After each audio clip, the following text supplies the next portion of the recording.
company for the 1995 Winfield Pro Series Grand Finals at Eastern Creek, held over several days in early November, with the finals being run on Sunday the 5th. The Grand Finals is the event where the 1995 championship in all the brackets are decided. So sit down, enjoy yourself as you watch the 1995 Winfield Pro Series Grand Finals, brought to you, of course, by RPS Promotions. We pick up the action on Friday here at the Creek. Rochelle Splatt, of course, Australia's fastest lady, was in sensational form and set her fastest time ever. Rochelle Splatt comes to the line now. Everything starts to shake and make the right noises. And the competition, Terry Sainty from Sydney, he burns out, lights him up. He's got a big job ahead of him to nail this young lady this time round. Rochelle Splatt has been in absolutely fantastic form. She was top qualifier at the last round of the Winfield Series, and she would really like to do the job again this weekend. Many say pretty as a button, cute, sweet, all of those accolades come in because that's the feminine side of Rochelle Splatt. But in a beast like this, it is a case of Beauty and the Beast. But I tell you what, she can drive, she can race. She's as good as any in the world. She's proved it time and time again, and every one of these drivers know that when they're beside Rochelle Splatt, they've got a real race on their hands. Moving up now, Terry Sainty will want to pull a good start off. Rochelle Splatt very quick off the line. Her reaction time has been sensational. Crowd riveted here, away they go. Oh, no contest! Terry Sainty left on the box, and Rochelle Splatt, the time just come up. It's the best ever. It's the best ever she's ever done. In fact, the best time outside the United States. 5.018. The car left like a bullet. Sainty on fire early with some sort of leakage, but Rochelle Splatt kept the boot in all the way down the track across the finish line.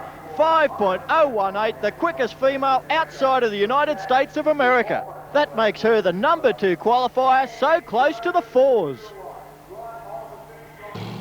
The fireworks were really in evidence this weekend. Look at that, a big nitrous oxide explosion for Vic Elves. And one of my favourite people, Peter Allen on the Pennzoil bike. Watch this. Pete Allen on the line. This thing is a rocket ship. We've seen it under lights before sparking up. This bike has run in the 6-second zone, reset the national record down to the 6.9s at Adelaide just 3 weeks ago. This is on a mission this weekend. So is he. Look at the eyes. The visor just sitting up, letting some air in now. The head tucks down. Sounds the wildest thing, which it is on 2 wheels. Have a look at the rear tyre on this bike. The Pennzoil bike can run up to nearly 200 mile an hour. Pretty bumpy. He's on a mission though. This is quick. And look at Alan there as it starts to fire up. He's got a fire going. He's aware of it, I think. Yes, he looks down now, but he's still going at a rapid rate of knots. He's trying to get the thing out. Up goes the leg. He's trying to clear the fire and can't. What about this? Talk about hot footing it down the track.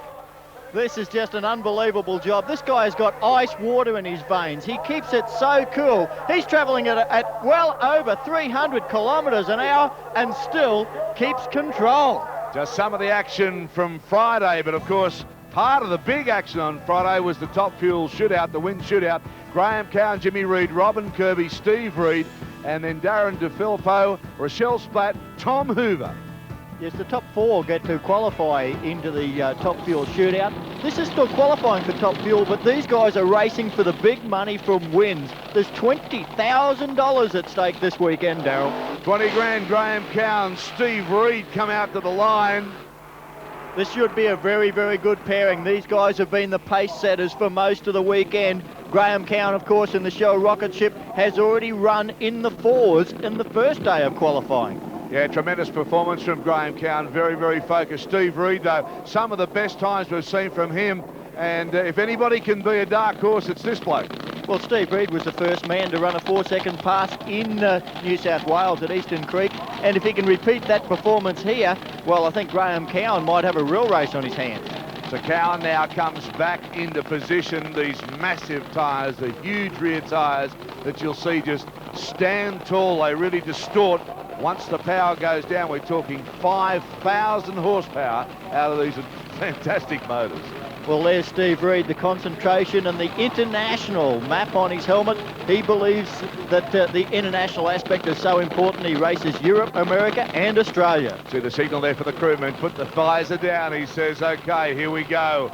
Should be a beauty. Graham Cowan, the yellow rocket. And then Steve Reid in the red, gold and white car. Set. Rev start to build. Away we go. Cowan gets it down. Steve Reid runs with him. Oh, look at Reid. Look at Reid. Oh, yeah. What about Reid? He just drove past Graham Cowan.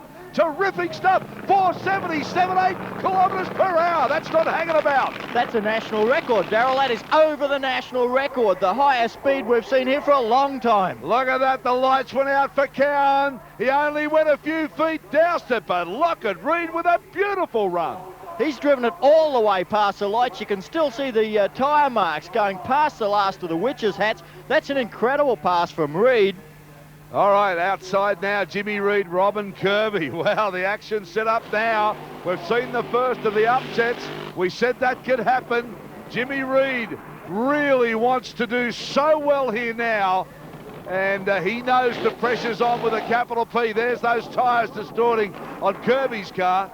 Well, Robin Kirby's known as the giant killer because if any of the, what you'd call the big name teams have a problem, Kirby's the one that'll pounce. He'll do the job on them. Well, Steve Reid's done that already. Robin Kirby, Jimmy Reid now.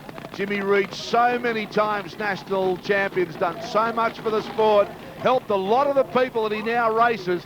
Robin Kirby, though, loved to knock him off. There he is, the veteran. Well, look at the arm action. Look, everything's so positive with Jimmy, isn't it?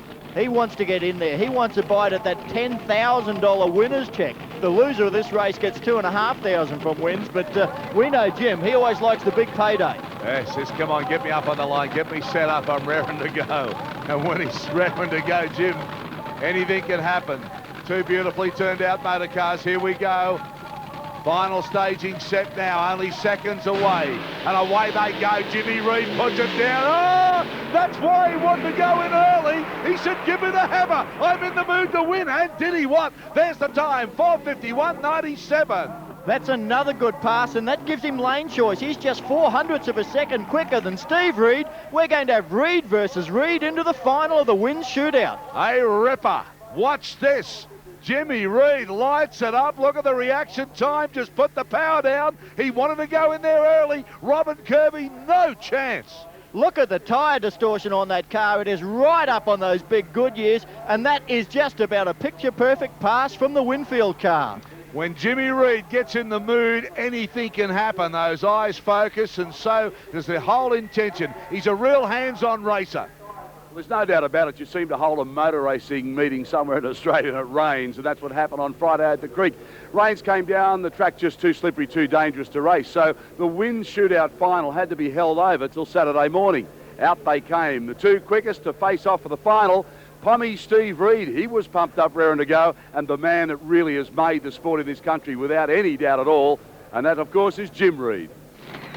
And there he is, rocking and rolling in the cockpit, making sure that he's nice and tight. Jimmy Reid, he's focused, he's ready to go, and he takes on another Reid, Pommy Steve Reid. This is the battle we've been talking about, Reid versus Reid, and both of these cars have got the potential to run into the fours. We see there the fluid-filled gauge just handling the vibration of these 5,000 horsepower missiles. Yeah, Steve Reid put a terrific performance up as we've tried to get racing in between the rain squalls, and look at them line them up. That brings the crowd back, I'll tell you. Oh, they can smell it where they are, and so can we from where we sit, which is way away from that area there. But you can see the clouds have been hanging around. It has been a patchy old time to get some racing done. Well, these guys were strapped in the car and ready to run last night when the report came it was actually raining in the braking area and it had to be all shut down. They've had a nervous overnight wait, and Darryl, this is when it comes to the money run. $10,000 for the winner, $5,000 for the runner-up, all from wins, and it's been a fantastic feature of qualifying all throughout the Winfield Pro Series. As you can see now, cars just coming in, final stage being set here for a start. Jimmy Reid, the red car, and you'll see the white, red and gold car, and that's Pommy Steve Reid. Yes, Pommy Steve driving for Santo Rapisado and the Kendall Oil Santo Cranes team. Look at the concentration, the crews, the drivers. It's very, very intense down there on that start line. Jimmy's been sitting there for a while. Bruce Reid was having a look. And away they go, and look at that, the Pommy! What about the Pommy, Steve Reid? He just says, mine today, Jimmy, you're gone. There's the time, 4:80.14, and Jimmy Reid has been sunk. 4:80.14, that's the quickest speed ever in Australia. Look at the replay. Red light, that's what happened to Reid. He wanted to go in early, he's left too soon, red light had shut it off, but Pommy Steve Reid has driven away with that. 480 kilometres an hour is 298 mile an hour. Rob, amazing scenes here at Eastern Creek. What about that? Now watch from behind. Look at the rubber he leaves and watch him drift over to that centre line. There it is there. Unreal stuff. Corey Wingard is down at the finish area. Congratulations. Yeah, well done. 298. Congratulations. 298. Well done. I just posted Steve on now. Jim, a bit excited there at the finish. What happened at the start? Oh, I was under the impression the other car was taking a bit long to stage, but apparently had a fuel leak, so... Pretty good time, 298. I didn't catch that? No, I just heard he did 298. Excellent, excellent. At least he's got top speed. He's got 100 points that he saved somebody else getting for me. You think you can catch him now, 298? Can you perhaps go 300 in the final? What do you think? Oh, you never know. There's 3 more laps to go yet. 3 more laps.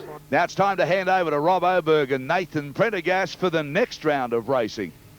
Super Sedan Eliminator, the first of our Group 3 categories for Dial Your Own Racing. All of these cars qualifying 10.99 seconds or quicker. Colin McDonald in the NRA May car on screen. Yes, first up in Super Sedan, a battle of the Escorts. Brett Rumble on screen in the Escort panel van. Both of these cars powered by small block Chevs. Rumble dials in at a 9.68 second. He's giving away a handicap. It's a big handicap start of almost 1.2 seconds to Cole McDonald. Rumble looks to have a problem. Yes, very slow off the start line. McDonald charges away. There's no chance for Rumble to even look like catching him from here. McDonald backs the car off and coasts through for the win. An easy 11.76 at just 92.57 mile an hour. Super Sedan continues. The very strong RX3 on screen now for the C&V performance car. This is a small block Chev with a whole lot of nitrous oxide. Yes, it's pushed him to a very good qualifying time. He's dialed in at 8.60 seconds, gives away 1.3 seconds. There's the handicap start. Shane Corr miles out in front. Can Vic Elves catch him? Boy, that's a chase and a half. That is a big chase. A little bit of smoke from the left-hand side of the car, and he's unable to do it. Shane Corr gets the win on a 10.94.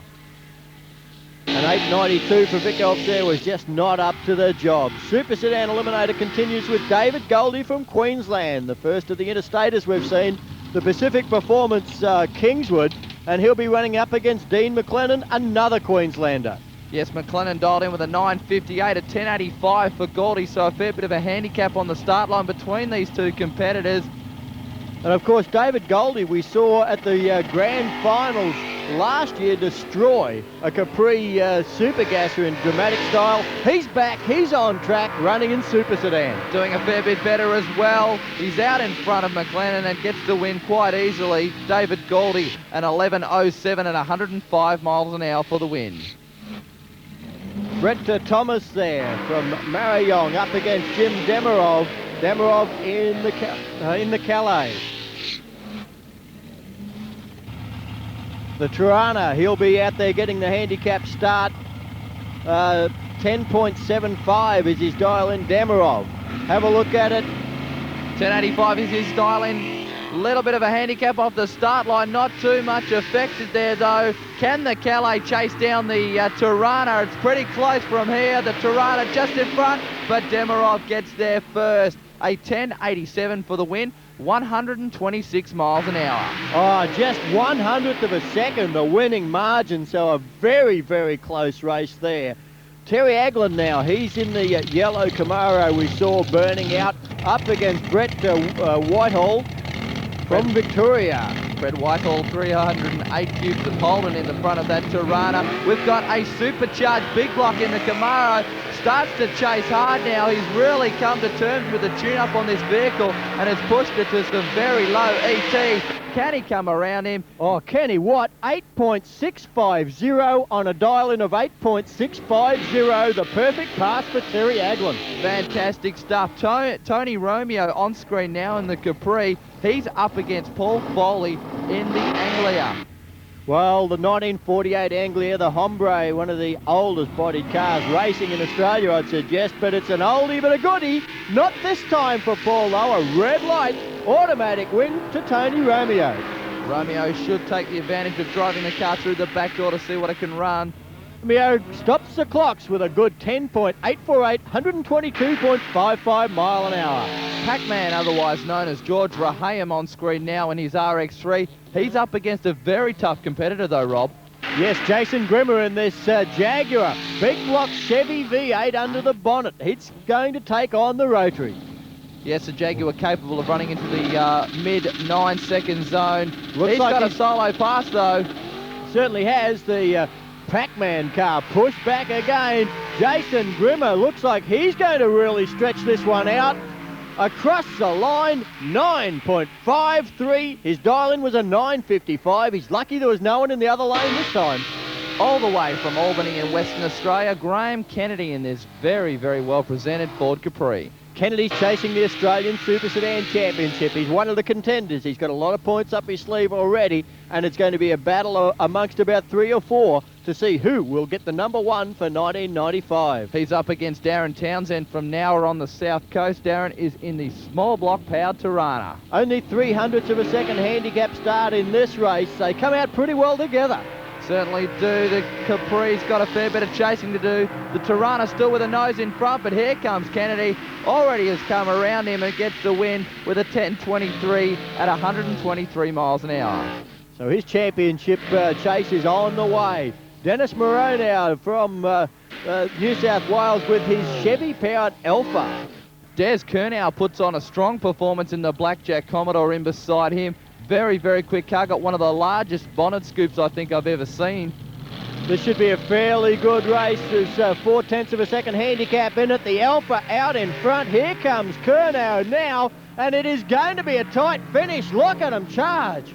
The Alpha looks like he's in front and just gets there first. Runs it through with a 10.53, 114 mile an hour. Had a chance to back off. Just 100th of a second was the winning margin. They're getting pretty tight.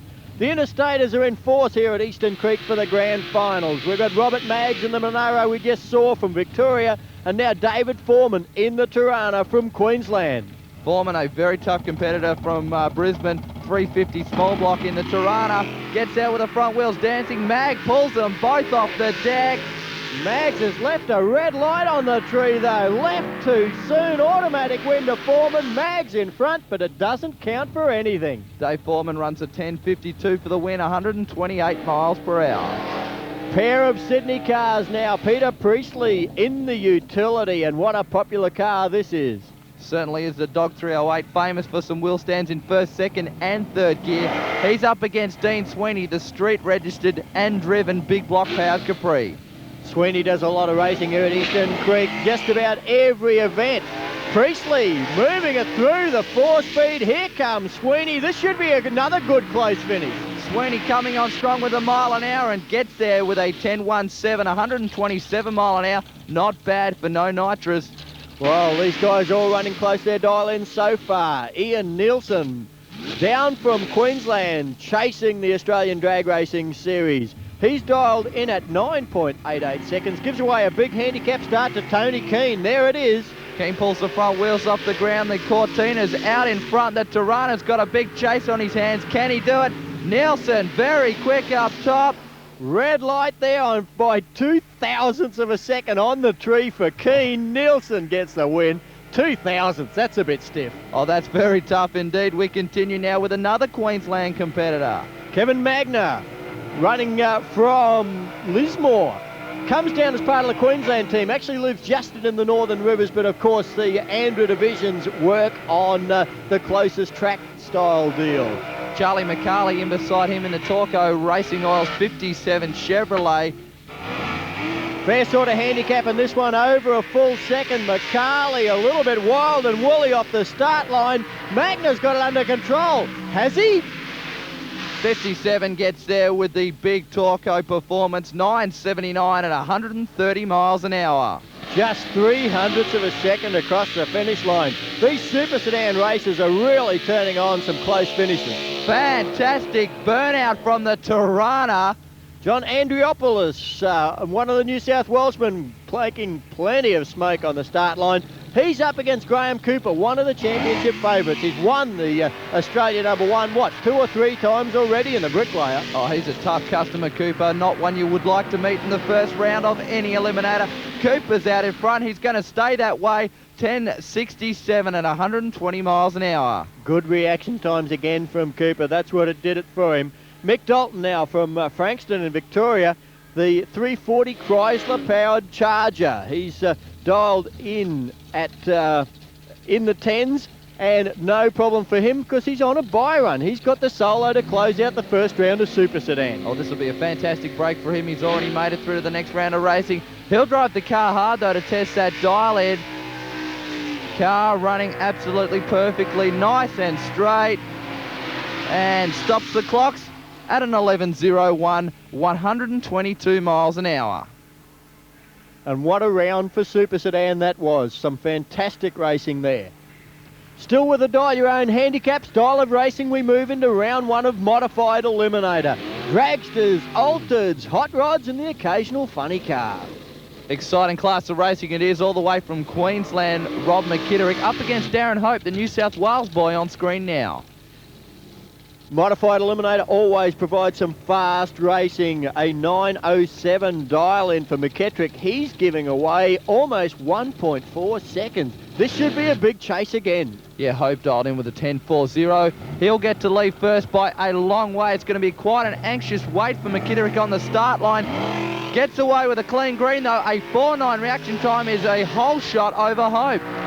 Not too much in it, though. Was pretty close on the start line. Look at the finish line. It's McKittrick, a 9.131. He won it by 0.003 of a second. Well, you called it as fantastic close racing in Modified Eliminator, Rob. We continue with Gary McKelvey up against Anthony Selva, a battle of the dragsters. Yes, New South Wales versus Victoria. McKelvey, the local Sydney racer, plenty of experience. He's getting a 1/10 of a second handicap start from Selva. Not a great deal separating these two on the start line. McKelvey gets out strongly. Selva with some problems on the start line. Well, McKelvey will get a cruise in the end, runs a 9.40, 142 mile an hour, and he moves to the next round of Modified Eliminator. Another man who's going to have quite a cruise in this round of eliminations is Mick Borg. Mick's got the solo pass. Yeah, his opponent unable to fire, hasn't fronted for the first round, so he will get to go on a single. His dial-in's a 9.35, so as a smart and experienced racer, he'll see just how quick his car can go compared to that dial-in, so he can make a judgment for the next round. He runs a 9.48, so he's not too far off that dial-in, 142 miles an hour, and I'd say 142 mile an hour in a car that size would be quite exciting. Yes, the little front-engine 6-cylinder dragster, always wild to drive. Now we've got Tony D'Agostino from New South Wales up against Reg Vesperman in the dragster.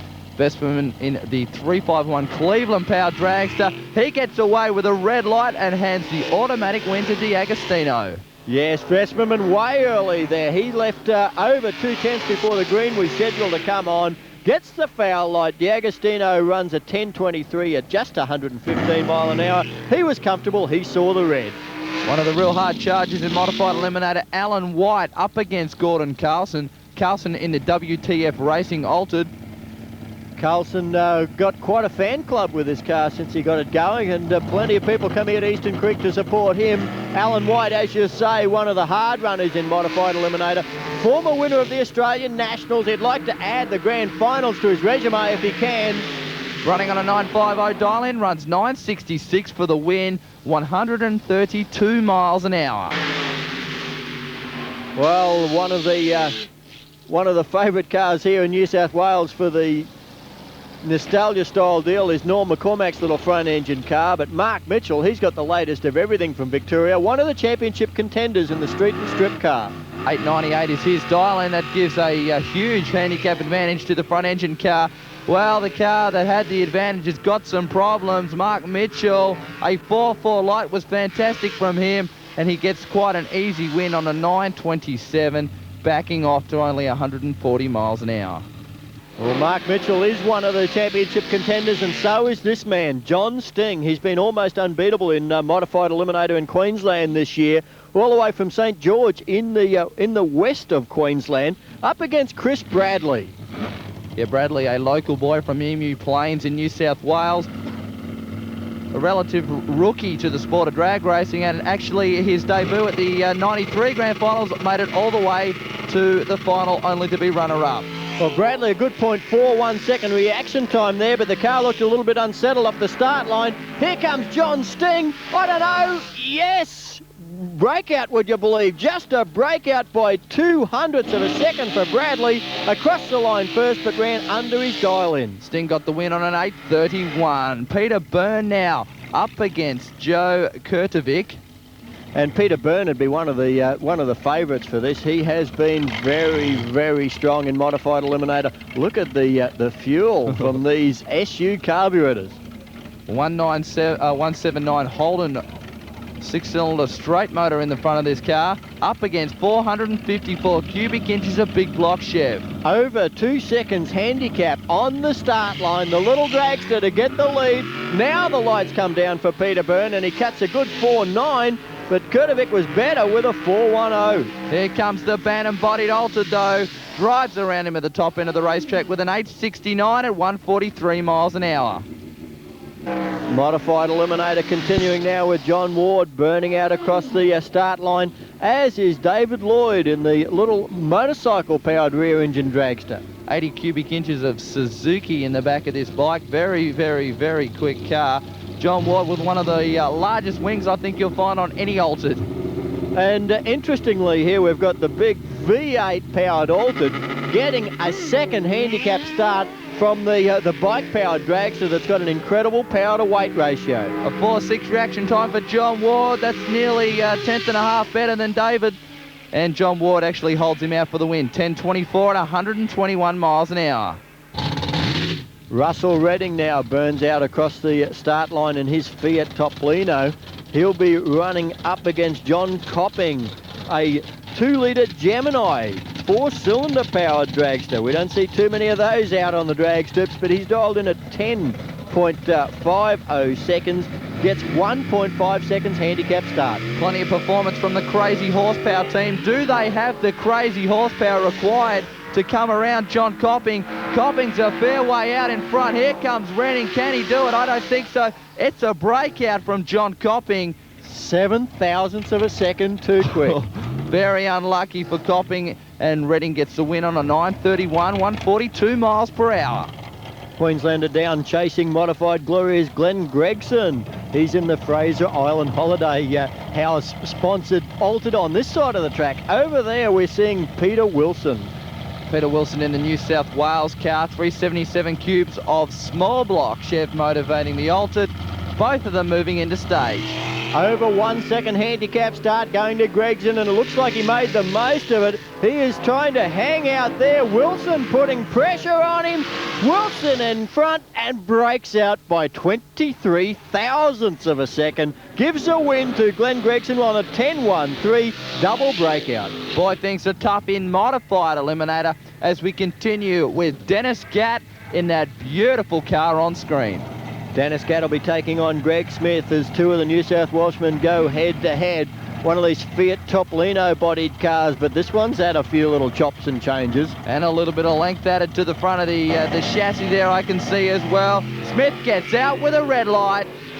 Red lights with a 0.376 reaction time. 0.40 is how long it takes for the green to come on. He was too soon. Gatt gets the win. Runs an 8.87 on an 8.60, so that's nice and safe and into the next round of racing.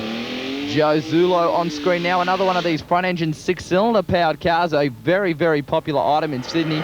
Up against Ernest Gimson, rear-engine dragster, the more the more classical style of that's so popular today. The front engine, of course, the slingshot from days gone by. Gibson dialed in with an 8.70. He's giving away a very substantial handicap of nearly 2 seconds to Zulo. Zulo with a 0.6 reaction time. Gibson leaves way early. 0.22, big red light for him. Zulo, I thought, was in trouble late on the lights, but he's got away with it. Gets the win with a 10.85 at 118 miles an hour. Gibson put under a little bit too much pressure there.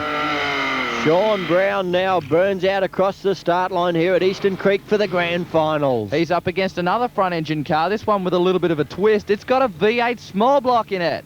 More slingshots in the state of New South Wales than anywhere else in Australia, I'd suggest, in modified eliminator. Jim Holly from Fairfield West is the driver of the V8-powered front-engine car. Sean Brown in beside him. Almost a second handicap start again. Brown will get the lead on this side of the track, and another red light. This time it's for Holly. He couldn't wait either. Yeah, Jim Holly a long way too soon, a 0.258. He'll get there first, but the win goes to Brown with a 10.16 at 126 miles per hour. Well, one of the big hopes for the Queenslanders is Russell Schaefer in the front engine dragster. In beside him is Peter Merrigan from Victoria in the Chevy T-Bucket. This car of Schaefer's a Windsor V8, and of course the small block Chevy for Merrigan. Merrigan's car formerly owned by the Gatt family. Schaefer gets out with a 488 light. Merrigan with a 0.526 is under pressure. Schaefer's already looking over his shoulder. There's confidence across the line first. A 978 on a dial-in of 976. He's close. Very, very close. 127 mile an hour is a good speed for him as well. Bob Millett now on screen. Another Queenslander boy. They've come from all over the country for this race. Well, Bob Millett's the sort of guy that can challenge for the championship as well. He's got enough points up his sleeve. There's a number of races that could become modified number one at the end of the grand finals this weekend. He's up against Ron Payne. Ron Payne from Muswellbrook in New South Wales. Oh, Millett with a better reaction time. The T-Bucket starting to charge. Payne is in trouble. Bobby Millett with a pretty easy one, as it turns out, a 910. He cruises through for the win. That closes the first round of modified eliminator. Super Gas Eliminator, Andretti Championship Drag Racing's only Group 4 category. It runs on fixed dial-ins. All the cars on a .990 dial-in. You run quicker than that, you break out. But a pro start, that makes the start line a lot more interesting. It certainly does, and boy, we see some fantastic cars in this bracket. Rob Azzopardi in the RX-7 up against Rob Beecham. Beecham was number 2 qualifier. A pair of clean greens, a 4-2 for Azzopardi. That's a whole shot over Beecham. Beecham in front now. He's got his nose in front. Azzopardi right there, and Beecham breaks out just couple of hundredths of a second. Azzopardi gets the win. 9.92 for the win there. That's getting where you need to be. Colin Griffin, and Brendan Fuller, a pair of Victorians. And of course, Super Gas Eliminator in Australia was born and bred in Melbourne. Griffin and Fuller, they go at it tooth and nail down there at Calder. Here at Eastern Creek, they're chasing the championship. Pro start, one flash and they're gone, and it's a pair of 4.5s on both sides of the racetrack. We've got problems in the far lane. Griffin out in front, Fuller trying to come back at him. Griffin will get there, a 9.94, 132 mile an hour. He moves into the next round as Super Gas Eliminator. Just for a little bit of a twist here, we've got Craig Geddes from Victoria up against Bruce Forsyth. Forsyth is in a street-registered and driven vehicle from New South Wales, and he's running on a 990 index or Super Gas. Well, this should be an interesting deal. Craig Geddes is one of the hot shots in Super Gas Eliminator, that's for sure. Forsyth's decided, well, Super Sedan's fun, but let's have a go at Super Gas. A 5.03 light leaves him a little behind, but look at this, door-to-door with Geddes. This is a fantastic race. I think it's going to come down to reaction times. Geddes just gets there first. A 10.07 beats a 10.06. Oh, how close is that? Ian Fitzgerald now, former Victorian, now living in Brisbane. He's got the head since Tirana. He's up against James Saragas, another one of the Sydney street-registered cars. Very, very quick Cortina. Runs with the assistance of some nitrous oxide to power that Cleveland down the racetrack. Well, Fitzgerald, he's starting to edge forward, got a lot more experience in Supergas than Saragas, but does it count for anything? Look at the wheel stand from the Cortina, a little bit late on the lights, and it looks like the Tirana's got the upper hand. Certainly does. The Tirana's definitely out in front and gets there first. 10.23 for the win, 114 miles an hour. Supergas Eliminator, always so competitive. Hugo DG and Vincenzo from Victoria. Big block Chevy-powered Commodore up against Gary the Tyre Turner Turney. One of the absolute crowd favourites is Gary Turney, and it's quite obvious when you see his large burnouts. Big block Chev in this Holden 1-tonner and runs some very, very quick 9-second passes. Well, Hugo's been running Supergas since the very start. He goes into stage. Look at this, getting pointed in. The stopwatch is on. Gary Turney's trying to play a game, I think. Edging forward, we can see the starter looking at the watch saying, get in, you're running out of time. Hugo Di Vincenzo sits there waiting. The starter's looking at it. I think a stage problem for Turney, shaking his head. He's saying, get in there. That's the starter's message. 20 seconds you have from the time your opponent's in, all over. Red light, Turney didn't do it in time. Yeah, I think Turney had troubles with the car. It looks as though he couldn't get forward or reverse, and Hugo's going to power through for the win. 10.13 at 120 miles an hour for the win. Well, plenty of action in Supergas Eliminator, and it continues on the start line. More smoky burnouts. Victoria versus Queensland. Sam Strano in the white Tirana up against Warren Sichter from the Gold Coast in the big block Chevy-powered Commodore. Both cars are in a stage in a pair of clean greens. A wheel stand from the Tirana. Strano out in front, and it's going to be quite an easy win for him. Look at the Commodore, the speed right on the line. Strano gets it by 1/1000th of a second. I tell you what, that was a close race. I wouldn't have called it as being so close. Margaret Hartier-Law now in the Capri.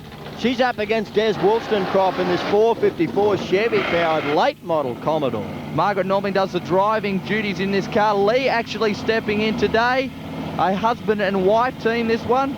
Yes, Margaret with a new roadster coming for the future, and Lee back in the Capri. He's got a problem, 0.2 of a second late on the lights. Des Wollstonecroft, he'll say thanks very much. Off the go pedal, make sure he doesn't break out. A 10.80, the easiest win in the first round of Supergas so far. And that is a beautiful car. Mark Rajecki and Wayne Keys now. Keys all the way from Cloverdale in Western Australia. Well, once again, it's the Australian Championship at stake. These guys race in the qualifying rounds all around Australia. The Australian Drag Racing Series is contested right across the country. All comes down to the grand finals at Eastern Creek. If you want to be the champion, you've got to be here. Both cars into stage, a fair bit of smoke from the Tirana. Look at them come out. Cretchy way out in front. The Tirana starting to come back at him, but it's a New South Welshman. He's got the win, a 9.909. That's a good ET on a 990. Paul Beecham now, he was the #1 qualifier, and he enjoys his solo because there was an uneven number of competitors in the first round of Supergas. Certainly is a beautifully presented car. This is what I was speaking of earlier on Supergas. A lot of presentation and a lot of variance in the type of cars we see. Yes, the Ford Roadster, look at it, the hot rod style car running from bumper to bumper, just hikes the front left-hand wheel. Looks like he's going to check it out. Can he run under that 990 index? It won't matter, he's on a solo. 9.84, 128 mile an hour to close out that round of Supergas. Modified Bike Eliminator, round 2. Gay Jackson, the little Sydney sider, on the Harley-Davidson. And what a beautiful Harley-Davidson it is too. Fantastic turnout from Gay in the pink and black. She's up against Ellen Bleasner. Bleasner, a very, very strong competitor, dialed in with an 883. Running for Team Army, the #1 qualifier in Modified Bike Eliminator. Big handicap start here, 1.5 seconds. Here comes Bleasner. A 4-1 light on 5 for Bleasner. That's going to help him with this chase. And he's already caught Gate. Comes around and gets the win on a 9.52 at 123 miles an hour. Well, modified bike eliminator, the two-wheel die your own category, and still they come at us. Vicky Coonan down from Queensland, running her Suzuki. Up against Brett Cameron. Cameron dialed in with 11.20. Coonan dialed in with a 9.80. 1.4 seconds handicap start. The lady is going to give away. That's the way it works. Cameron will be out in front. She's got to try and catch him from behind. Both bikes in the stage. The tree comes down. Pair of clean greens on both sides of the racetrack, but very slow reaction times. A 6.4 to a 7.2. Here comes Coonan. The lady goes around him across the line. Too quick. Breaks out. 9.73. She runs the win to Cameron with an 11.460.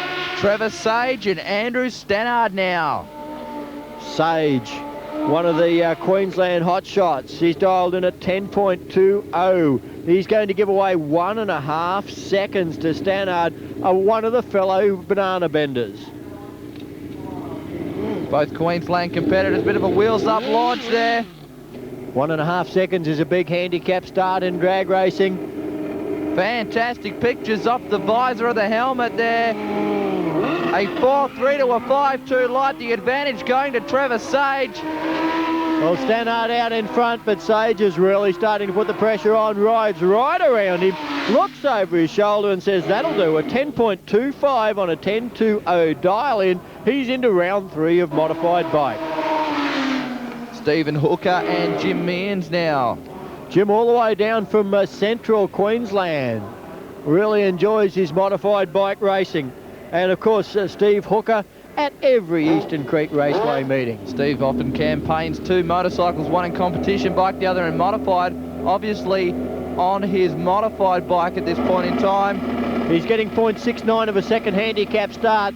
Mearns will be the one to do the chasing this time. Great 4.1 light from Hooker. Yeah, Jim Mearns at 5.6. He's in trouble, I think. He's got plenty of speed coming on strong. Hooker still in front. Oh, Hooker just not too much in it. Mearns broke out by 46 thousandths in the chase. Hooker across the line first anyway. Jason Lee up against Andrew Ladilli. Ladilli on screen now. Very, very quick street style motorcycle, but a beautiful Kawasaki Ninja on screen now. Well, Jason Lee all the way from South Australia, so they've come from all over Australia for this one. Lee dialed in with a 9.20 up against a 10.32 for Ladilli. Ladilli, one of the strong competitors from Willowbank Raceway, and boy, the Queensland have sent out a big team for this, the grand finals at Eastern Creek. Certainly have, especially in modified bike eliminator. A 7.80, but a red light for Ladilli. Leaves too soon by 3 thousandths of a second. Well, Jason Lee with an easy win there, a 9.35. George Demopoulos and Jeff Tatum now. Demopoulos, a 9.80 dial in up against an 11.08. A big difference between these two motorcycles. Oh, there's not wrong there. Jeff Tatum all the way from Bundaberg in Queensland. So another one that's done a few miles to be here. Clean pair of greens this time, a 5.1 up against a 4.4. Demopoulos is really charging. He's got Tatum already. Look at him on the brakes. He doesn't want to break out. A 9.92 to close out that round of modified bike eliminator. We're in round 2 of Super Street Eliminator at the 1995 Grand Finals. Super Street for cars qualifying between 11.0 and 12.99 seconds. This is one of them, Ray Ross from the Gold Coast in Queensland. Yes, another one of the Queensland competitors. He's in beside Gary Stellino from Liverpool in New South Wales. The little Windsor-powered XP utility, quite a tough piece. One of the popular cars here with the fans, that's for sure. Super Street Eliminator, very street appearing cars, quite a lot of them. Raymond Ross gives away the handicap start and gives away the start line advantage. He was a little bit slower on the reaction time. Yes, a great 4.2 light for Stellino should carry him through to a win, and it does. 11.44. A breakout from Ross, a little bit too quick with an 11.19 on an 11.32. Darren Moody now smokes him up in his 308 powered Tirana, and the number plate says it all for him. Yes, 308. He's up against this wild little Mazda estate wagon of Graham Pryor. Rotary powered, turbocharged, fuel injected, intercooled. It's got the lot, and it is a animal off the start line. Giving away 1.7 second start to the V8 Tirana, and away goes the Mazda. Look at it, first and second gear all over the racetrack with a red light though. He's wasted it. Oh, Pryor, after all that showmanship, goes out in the second round of Super Street. The win goes to Darren Moody with a 12.83. Well, Super Street continues, and you can run anything with doors in Super Street if it qualifies in the bracket. Here's one of them, Danny Stadelmeyer with his V8 powered Mini. Calls it the Flying Brick. Up against Gary Riley, a very regular competitor here at Eastern Creek, and his Windsor powered Capri. Stadelmeyer to do the chasing. There's 0.25 of a second handicap in this Super Street race. 11.35's the dial in for Riley. He gets to lead first. The little Mini's got to chase him down. I don't think he can do it. Oh, he's pretty close, right on the line, missed it. Riley gets the win by 31 thousandths of a second. There wasn't too much in that one. Beautiful Capri on screen now of David Simpson all the way from Bathurst. And he's up against Ralph Perry in his Chevy-powered Monaro. Good thing about Super Street Eliminator, you can have street registered and driven cars, and Simpson is a fine example of that. Cleveland powered Capri, and he drives it all the way from Bathurst to make the race here at Eastern Creek. Well, Ralph Perry's going to be trying to keep him honest, that's for sure. Perry getting the start this time over 0.76 of a second. Simpson, one of the top qualifiers in Super Street. 11.04 is what he dialed in at, and he throws it all the way on the start line with a big red light. 3.51, would you believe he's got a 3.51 in the car?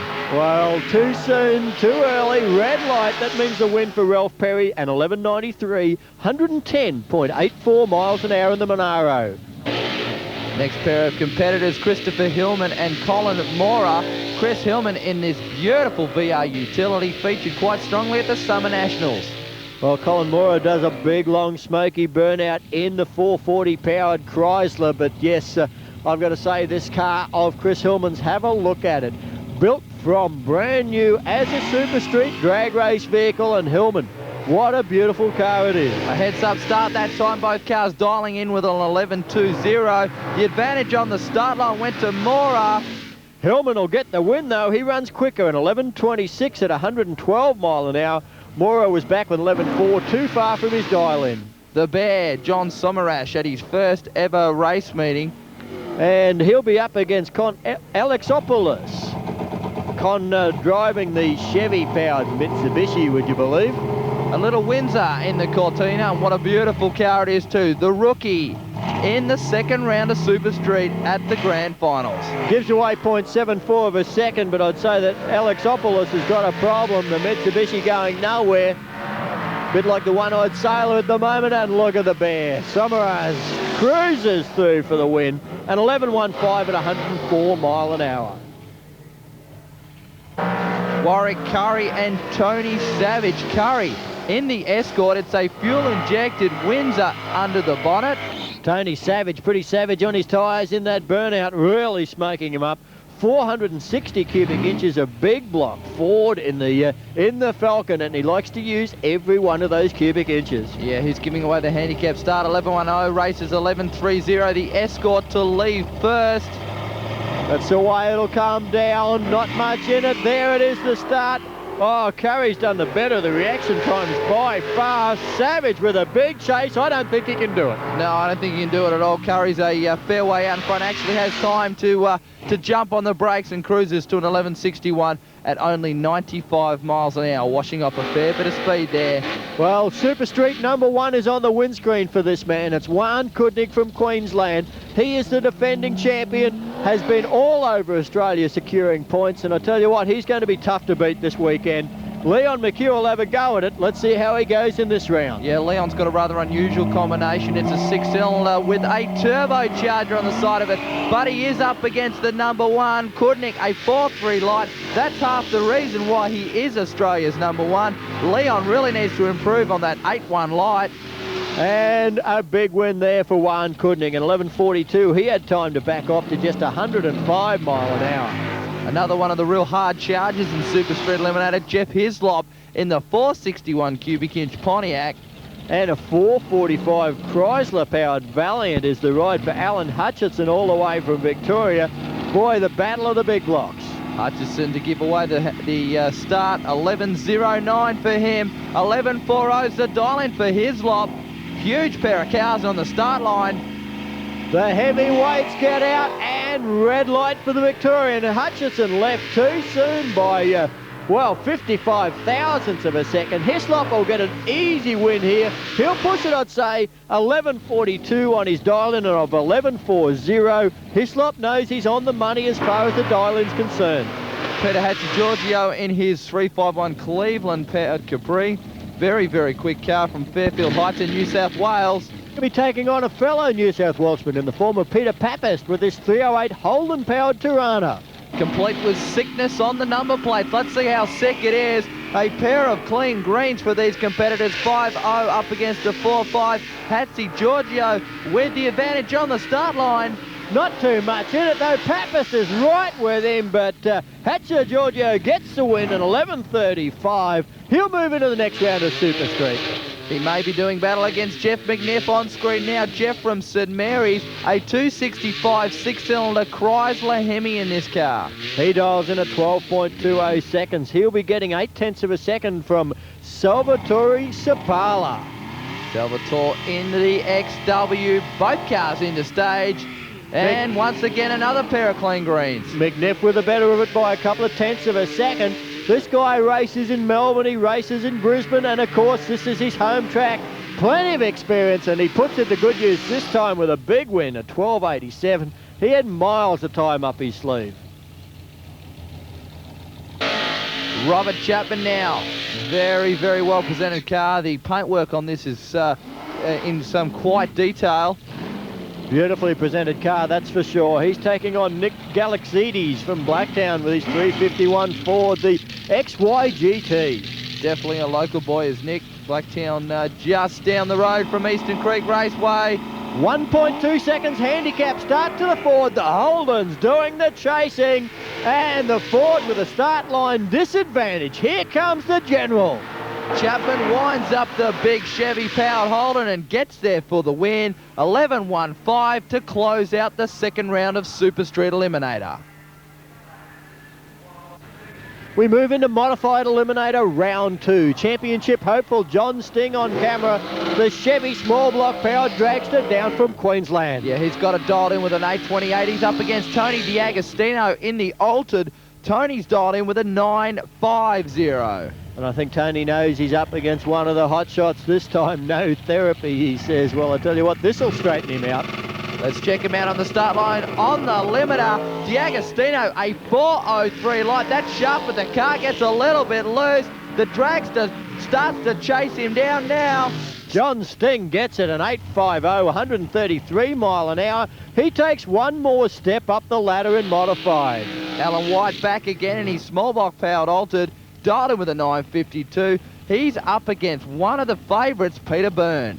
Well, Peter Byrne, we'll see him shortly. There it is, the Star Performance Altered. It's modelled on a Bantam, would you believe? An Austin Bantam bodied car, but I don't know whether the designers would recognise it these days. Yeah, certainly a fair bit of push and shove being done to that body. Both cars are in the stage. You can hear them on their rev limiters. A 419 for Alan White. Boy, that's sharp.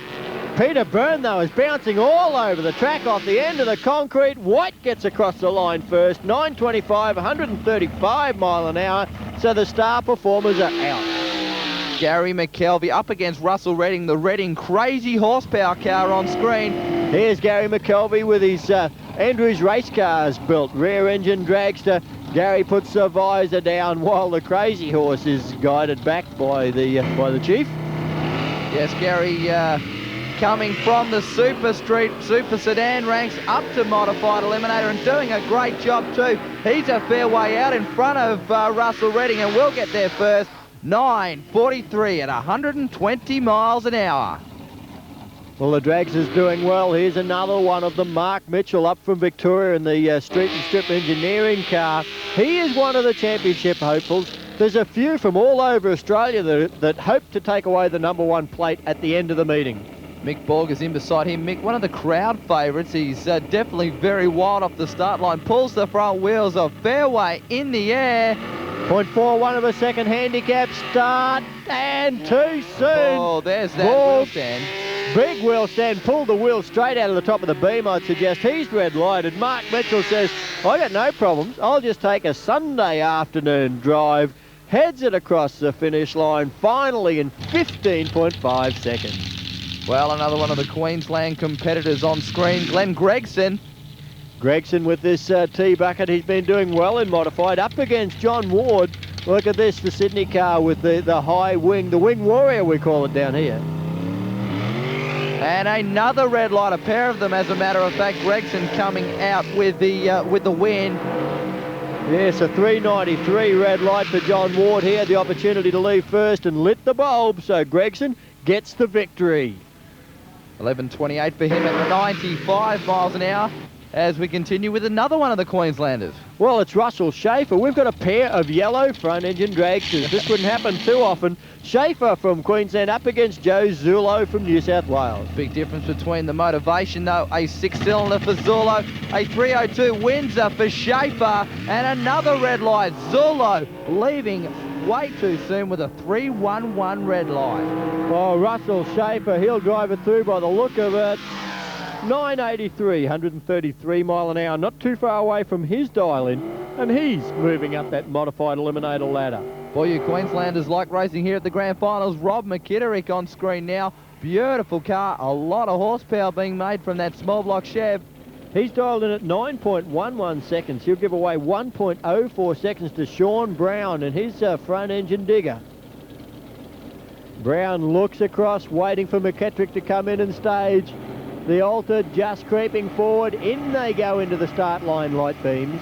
Can we get a pair of clean greens? Haven't seen it for a while, and we do this time. McKittrick doing the chasing, got out well. The Alta moving all over the track. I think Brown might have it.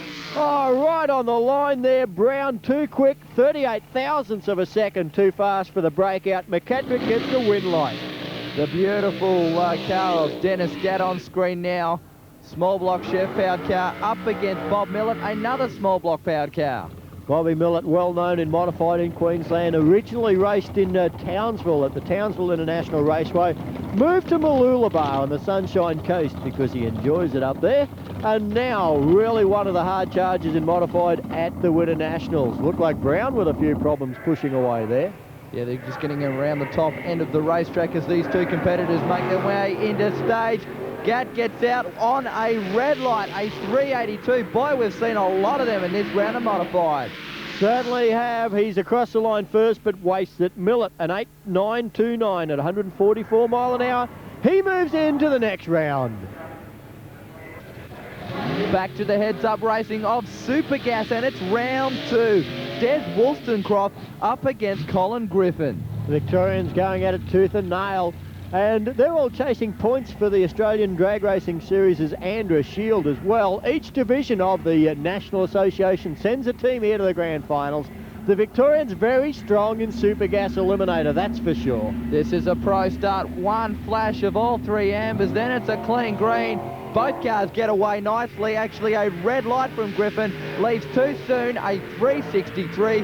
Wollstonecroft with the automatic win.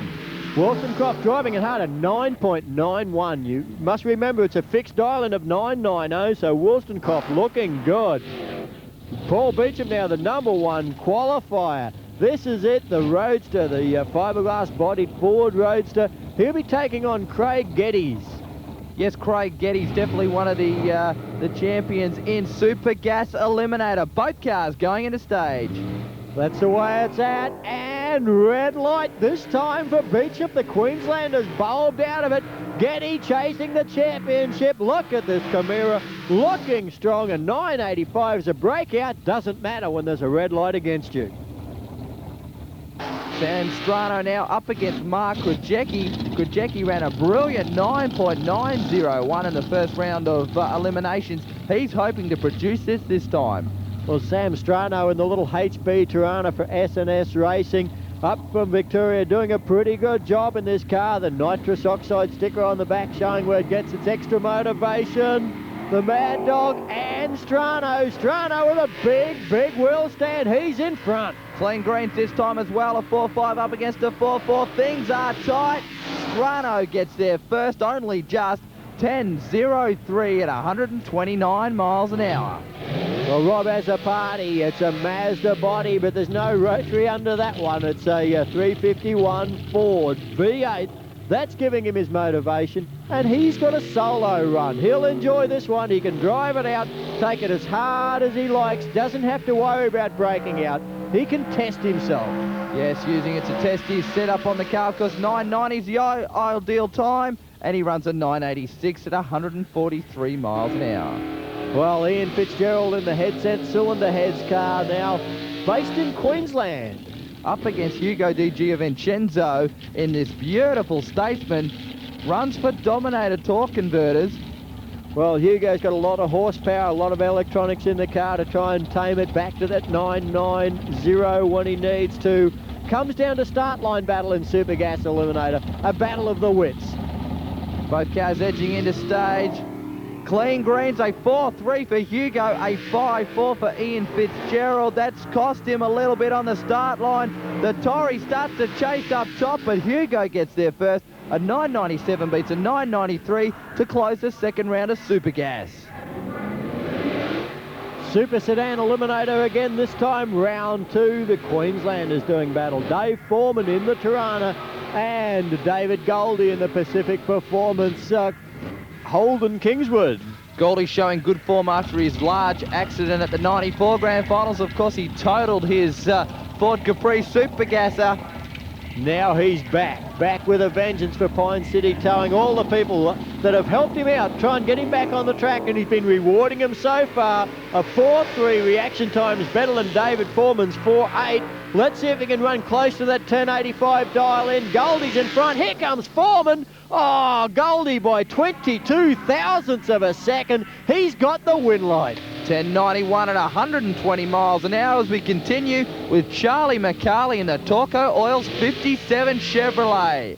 He's up against Colin McDonald in this Escort 351. It's a Windsor under there, I think. Runs for NRMA Smash Repairs.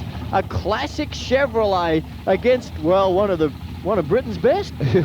One of the early model Fords, that's for sure. Both cars into stage now. The starter sends them on their way. McDonald gets out cleanly with a 5.5 light. McCarley sharper with a 4.5. And look at the 57 round him up. McDonald with a problem, I think. He seems to be pretty slow. McCarley's got the opportunity to shut right off to a 10.22. And McDonald will be out of there. One of the real heavy hitters in Super Sedan Eliminator, Graham Cooper, has had the #1 on the side of the car for a number of seasons. He'll be taking on Jim Demirov, the New South Welshman, and Jim's no easy beat, that's for sure. He's dialed in at 10.85 seconds. Cooper will be giving away 0.2 of a second start. This rare spares car, it's been supported by him. It's a 1964 model Holden, but it's only 2 years old. It was completely rebuilt with rare spares panels. Well, it's very, very sharp off the lights too. A 4.96 up against Demirov's 6.20. That'll hurt him, I think. It's pretty close, side by side. The bricklayer gets there first, 10.75. Only 35 thousandths of a second was the winning margin across the line. These guys in Super Sedan Eliminator continue to turn it on. People like Mick Dalton in the Charger from Victoria, and of course Dean Sweeney in that street-driven Capri. Yes, very impressive. Dean drives the car to and from the racetrack and around on occasions. Got a big block Chev on board. Mick Dalton had a bye in the first round, but he's got competition this time. Sweeney a 4.8, Dalton a 4.7. Things are tight on the start line. Very, very close. Here comes Sweeney. Dalton in front. Too quick. Breaks out. 29 thousandths of a second. Sweeney's the winner with a 10.15. Another Capri, and this time it's Graham Kennedy, one of the long-distance travellers all the way from Western Australia. He's up against Shane Corr in this little Corolla. Boy, not a little engine under the bonnet, though. Quite a large Chevrolet V8. Yeah, the 1200cc Toyota engine's gone. It's got the GM V8 product in there now. Dials in at 10.80 seconds and throws it away. Another red light. 5 thousandths of a second too soon. Oh, tough call for Core. Kennedy gets another win, which puts him in good stead for the championship, and he runs it through with a 10.21 at 136 miles per hour. Dennis Moreau now in the Alfa Romeo. And of course, once again, the engine swap is the heart of a lot of these drag race vehicles. Up against Tony Romeo. Tony in the Capri.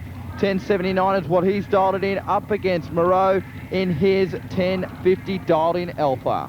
That's the way it works. Romeo with a Chev V8 under the bonnet. Likewise, I think, for Moreau. Look at the two cars go at it head to head. Oh, wheel to wheel, the Capri, the Alpha, anybody's race. It's the Alpha first. Gets there with a 10.54 and a 10.50 dial in. That's tight. Here's the fuel-injected, supercharged, big block-powered Camaro of Terry Aglin. What a beast, 8-second competitor, and he gets the solo pass. Will he take it easy? I doubt it. Well, in the last round, he ran an 8.60 on an 8.60 dial-in. You can't get much better than that. Here he comes, runs it hard, 8.74, 155, and a little bit wild in the braking area. Stepping out for Aglin there, a lot of fun in Super Sedan. Ian Nielsen now up against Jason Griemer, the Rat in the Cat, the big block Chev in the Jaguar. That's the way it comes out. Ian Nielsen down from Queensland, Jason Griemer running for the New South Wales divisional team regarding the Andra Shield. Griemer just backing up now. Has got the door open to let all the smoke escape after the large burnout. Very quick car. This runs in the mid-9s.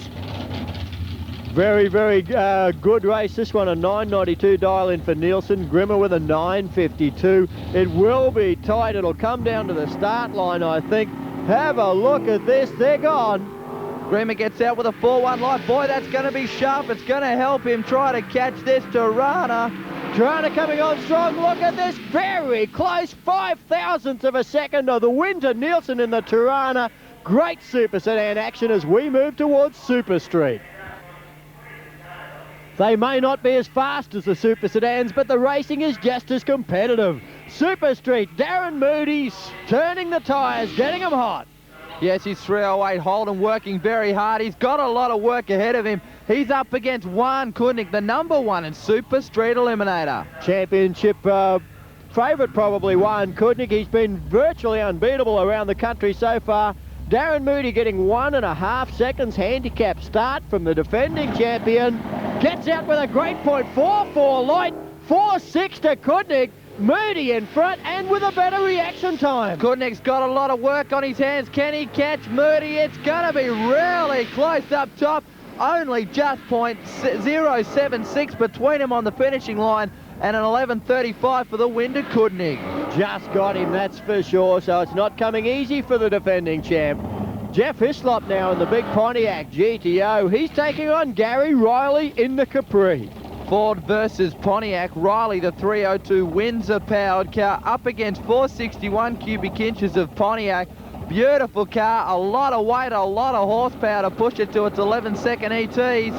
Only 5 hundredths of a second was the handicap. Gary Riley was supposed to give it away, but the better reaction time put him off the line in front. Hislop with a 6.57's a little bit off the pace, and Riley gets the win, an 11.451 at 106 miles an hour. Still they come at us. Chris Hillman in this beautiful utility. What a job he's done with that one. Also a very well presented car in beside him, Robert Chapman. A lot of nice paint work on this car. Chapman's dialed in with an 11.09. Hillman with 11.20. Clean greens. Not much in the reaction times either. A pretty close race. Hillman out in front. Chapman coming back at him. Chapman by a wheel and breaks out. Runs an 11.08. Breaks out by 100th of a second. The win to Hillman, an 11.22. The Bears back. The rookie in his 289 Windsor-powered Cortina up against a 302 Windsor-powered XP utility. Gary Stellino in the XP Ute, John Sommeras in the Bonnywig Smash Repairs backed Cortina. Beautiful car it is too, a brand new vehicle, only being completed a few weeks ago, so I am told. Well, Gary Stellino, the picture of concentration there. He dials in it at an 11.42. Gets 0.42 of a second handicap start from John Sumaraz in the Cortina. Look at them looking. They're chasing the lights and chasing too hard for Stellino. He's red lighted. 3:22 red light. A great 4.19 for John Sumaraz. 11.00 is what he's dialed in at. How close does he go to that? 11.05 at 120 miles per hour. Very good performance so far by John. Peter Hatzigiorgio now strong in the Capri. Likewise, Ralph Perry. Boy, they like to smoke them up. Yeah, that Monaro, a strong piece, a small block Chev-powered car. 351 cubic inches of Cleveland for the Capri. Well, have a look at this. They're all eyes on the tree once more. Perry gets out with a good .579. That's better than Hatzigiorgio's 6 light. Here comes the Capri, the Monaro in front. The Ford Power looks to be starting to do the job right on the line. 29 thousandths of a second is the margin. Hatzigiorgio with the win light. Boy, that was some close racing in Super Street Eliminator. Warwick Curry now. 351 cubes of fuel injected forward in the Escort. He's up against Jeff McNiff. McNiff in the 265 Chrysler Hemi-powered car. Oh, he's got some problems. Solo pass for Curry. McNiff gets the pushback. Well, Jeff McNiff, unfortunate for him, broken something in the Valiant. Now we've got the situation Warwick Curry doesn't have to worry about winning the race. He can test his dial in. 11.30. How close will he go? And 11.46 for the win as we head for some two-wheel action. Competition Bike Eliminator, the first of our Group 2 categories. No dial-ins here, no breakouts. They race on the class index for their particular category. Ashley Taylor, the #1 qualifier. He runs B altered bike. His index is at 9.48 seconds. Takes on Marty Searle. His index in B street bike is in 9.80. He gets a handicap start. Very quick triple cylinder 750 for Taylor as both bikes go into stage. Marty Searle, a good .41 reaction time, but Ashley Taylor just blasts by him. He'll look over his shoulder. He doesn't have to worry about breaking out, but he doesn't want to do any damage to his index, so he runs a 9.89 at 99 miles an hour. Our next pair of competitors now is Angelo Ganitas. Angelo on his 870 index up against Dave Borum, running on a 796 index. Yes, 0.74 of a second. We've got a C comp bike against a B comp bike. What's the difference? The capacity or the fact that the B comp bike is turbocharged. Borum has trouble getting the turbo bike off the start line. Angelo Ganitas, he's got an easy run this time. Looks over his shoulder, an 892, 139 miles an hour. Michael Sargent on screen now on his A altered bike. 915 is his index that he's running against. He's up against David Shaw on the first of our Harley Davidsons. Yeah, 0.2 of a second handicap start for Dave Shaw as Mick Sargent gets a little bit of spit and polish. All the way from Western Australia is Mick Sargent and his team. Both bikes into stage now. Great paint work on Sargent's bike. Shaw comes out and starts to bounce around on the Harley, but Mick Sargent absolutely sails by. He'll take the win with a 915, 114 miles an hour. Yeah, David Shaw trying hard there. 1094 at only 82 miles an hour for him. Probably some troubles. The next of our Harley competitors, Craig Bonwick. Oh, and a problem for Bonwick. I saw him start his burnout. Looks, yes, the chain's gone. Broken the chain in the burnout. Scotty Lynch says, well, not my fault. I've been given a gift because Craig Bonwick was one of the higher qualifiers. Praise the Lord, he says, as he brings the bike into stage. Bit of a gift for Scotty Lynch. He's not going to take it too hard by the look of things. Just cruises it down the quarter mile. 19.49 seconds, but he's into the next round of comp bike. John Adin on screen now on the Kawasaki, beautiful motorbike. He's up against Red Lockheed, and Lockheed has really got this bike to motivate. Both of these bikes, Kawasaki's and both in C street bike class. John Hayden been sponsored by Phil Beaumont Motorcycles for about 10 years now. Plenty of support from them, but Rhett Lockheed too strong on this pass. Already well in front. Looks back, says, I've got this one. Rolls the throttle off. 10.23, 117 mile an hour. With plenty to play with. John Parker now. He's up against Brian Leonard. Yeah, John Parker on the Harley Davidson, burning out now. Brian Lennon, we saw a moment ago, there he is. A lot of these races, Nathan, they're making sure they don't run under their index if they don't have to, because if you run under your index, it gets tougher in the next round. Certainly using a little bit of brake light insurance, finding out where their competitor is and applying the brake just short of the finishing line. Parker comes out strong. Brian Lennon, he's red lighted a 388. Parker says, well, I can see a win light. I don't have to work too hard here. And Brian Lennon's thrown away an 880. Tin Top time again. Super Stock Eliminator. The Group 2 categories, 4 cars with doors. This is the 95 Grand Finals. Competitors coming from throughout Australia. We just saw Peter Michael from South Australia on screen. He is up against Graham Walker in his beautiful VRC Gasser.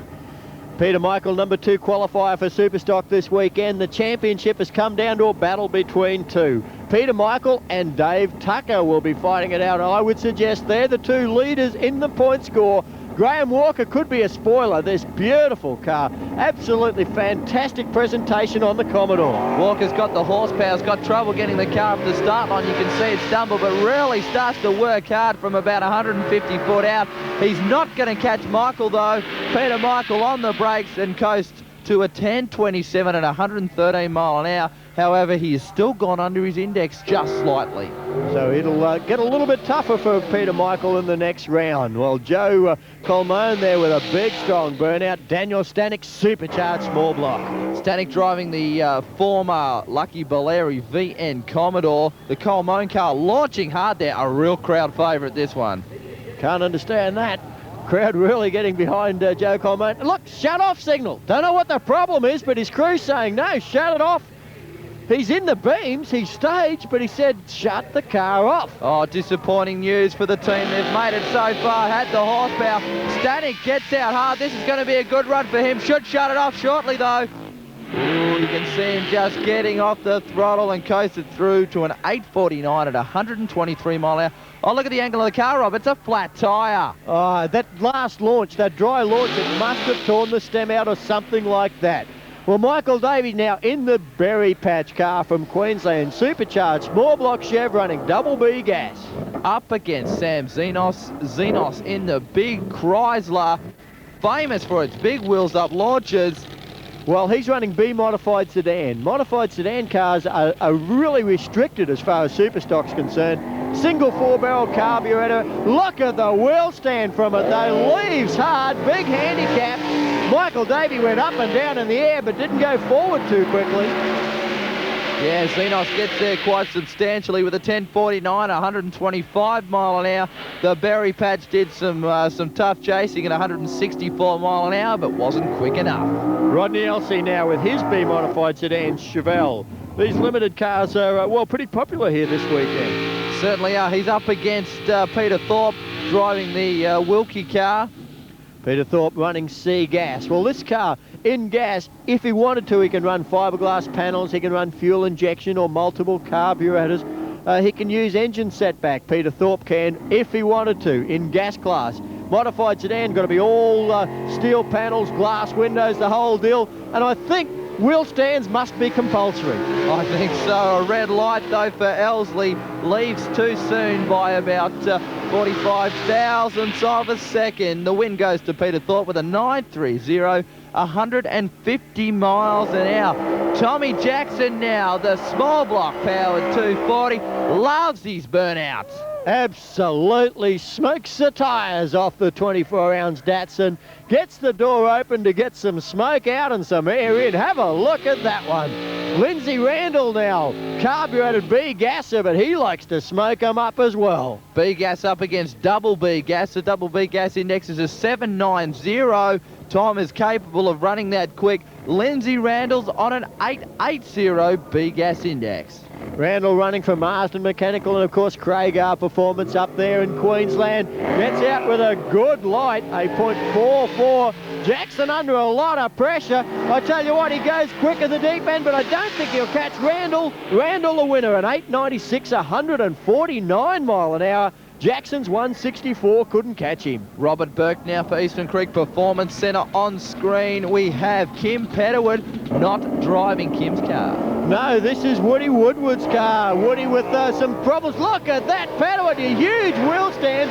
Cost him some time coming back to earth. Burke's out in front. Petterwood has jumped in to drive the car in eliminations, but it doesn't pay off. Burke gets the win, runs across the line, 10.97 at 122 mile an hour.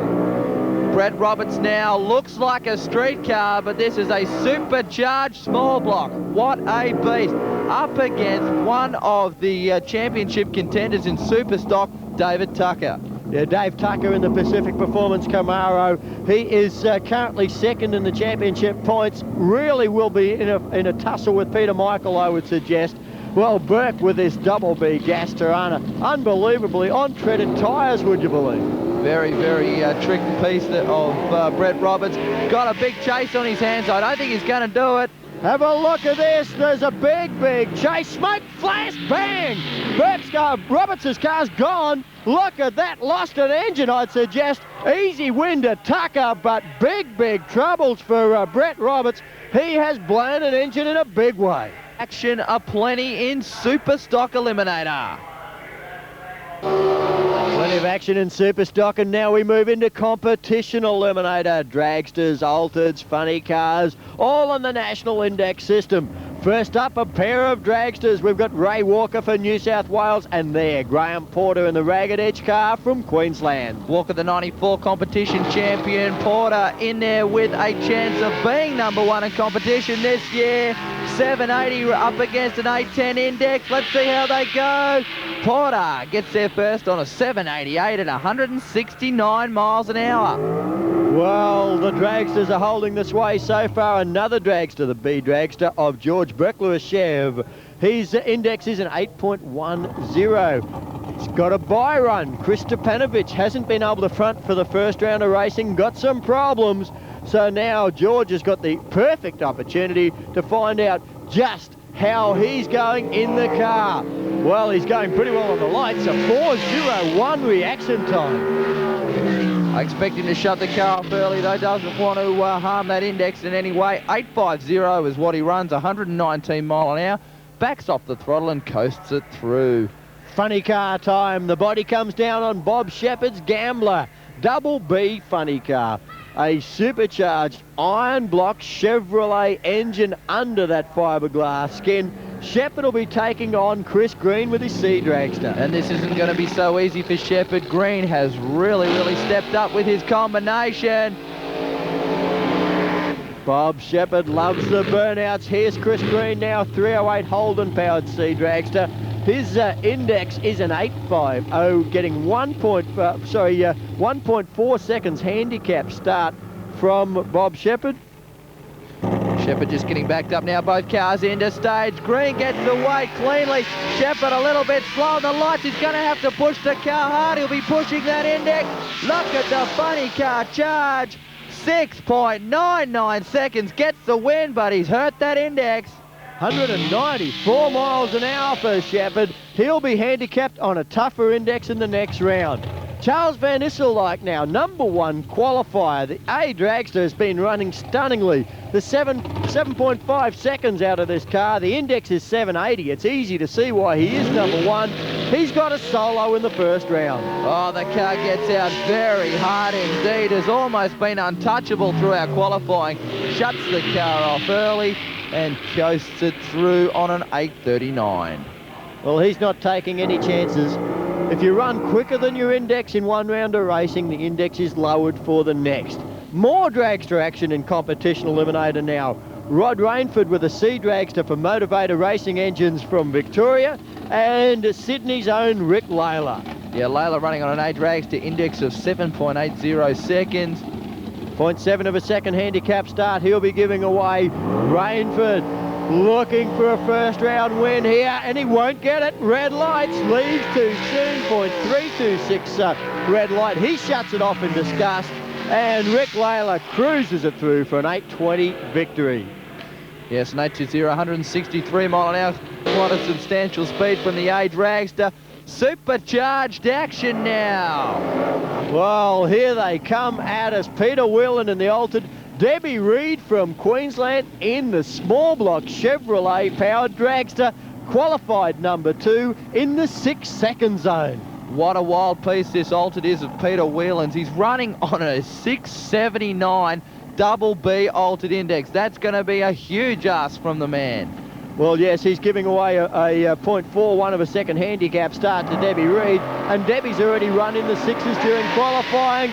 She gets out strong. Whelan a little bit slippery, a little bit shaky. Debbie Reid clicks it way early and runs a 7.11 to win that round of competition eliminator.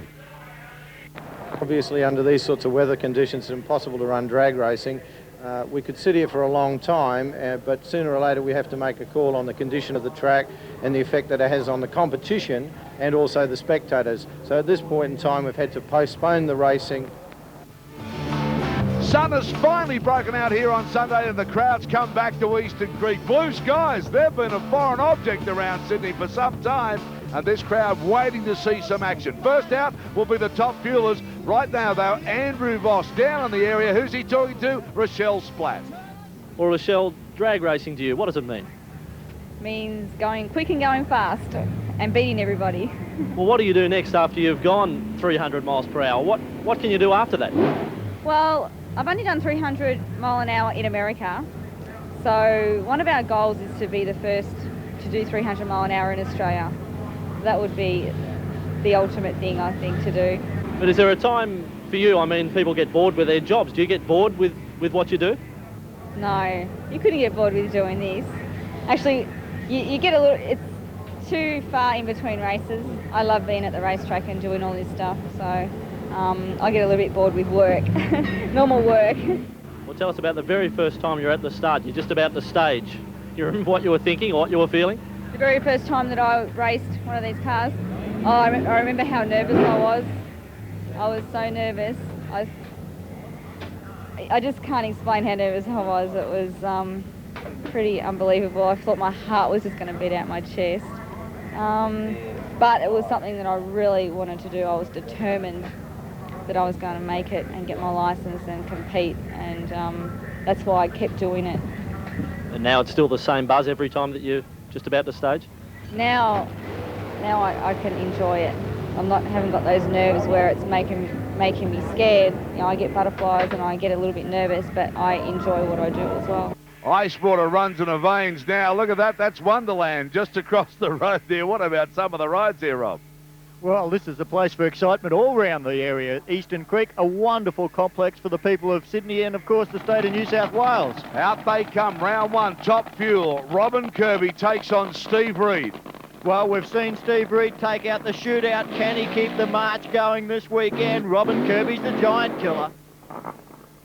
Steve Reid, wow, so fast. Took out the wind shootout in fine style. Jimmy Reid, of course, red lighted, but at that stage, Pommy Steve Reid had just driven past him, and that wonderful speed. 480 kilometres an hour, that's 298. We've just heard Rochelle Splatt talking about the first 300 mile an hour pass. They all want it, they can feel it. Robin Kirby now, you're looking at two of the dark horses here. They're wild cards, these two. When they're on form, the Pommy Steve Reid shown us already, they can do just about anything. Well, yes, Pommy driving now for Santo Rapasado, and it's a fantastic pairing. The talents of the two have really complemented each other, and that's made it a real force in Top Fuel Eliminator. Good look at the track there. You can see they almost run down a hill and then up a hill here at Eastern Creek.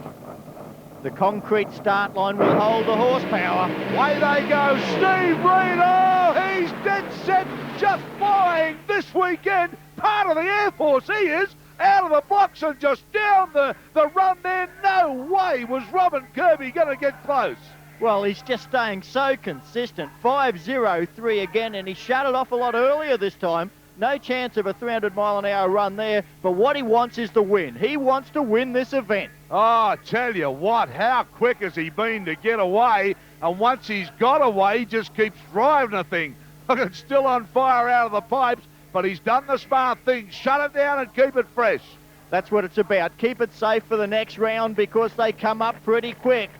Here's Rochelle Splatt coming forward. Can she do that magic number? Rochelle Splatt will take on Terry Sainty. Beautifully turned out motor car. And I tell you what, when you look at her, she's so tiny. When you hear her talk about it, she's so passionate about it, isn't it? I mean, if anybody had a mission in life was born to race, that lady was born. Well, she has been absolutely brilliant. Went across to Japan, Darryl, and beat the internationals at a big international event over there. Took on the best in the world and did us proud. Terry Sainty, let's not forget him from New South Wales. I think he's going to have to really be on his mettle to take on Rochelle and do the business. But at Eastern Creek, we've certainly seen some upsets, and I'm sure they're going to continue. Well, Terry Sainty's driving for the Sainty Speedworks team. It's a revolutionary 3-valve engine developed by the Saintys themselves, still in the early stages of development.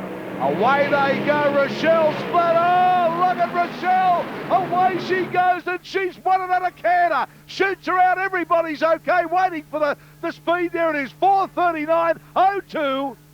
That's a good speed, a 5:07. She's keeping her consistency, but Terry Sainty, 5.5 seconds. That's his quickest by half a second. Watch it from behind here. This is spectacular. Look at them light them up. Look at the rubber that Rochelle is leaving there. Just drives away from Sainty. Spectacular stuff for the Flames. Shooting it out in the daytime. We're seeing them. And look at the crew. Look at the crew. They tell the story.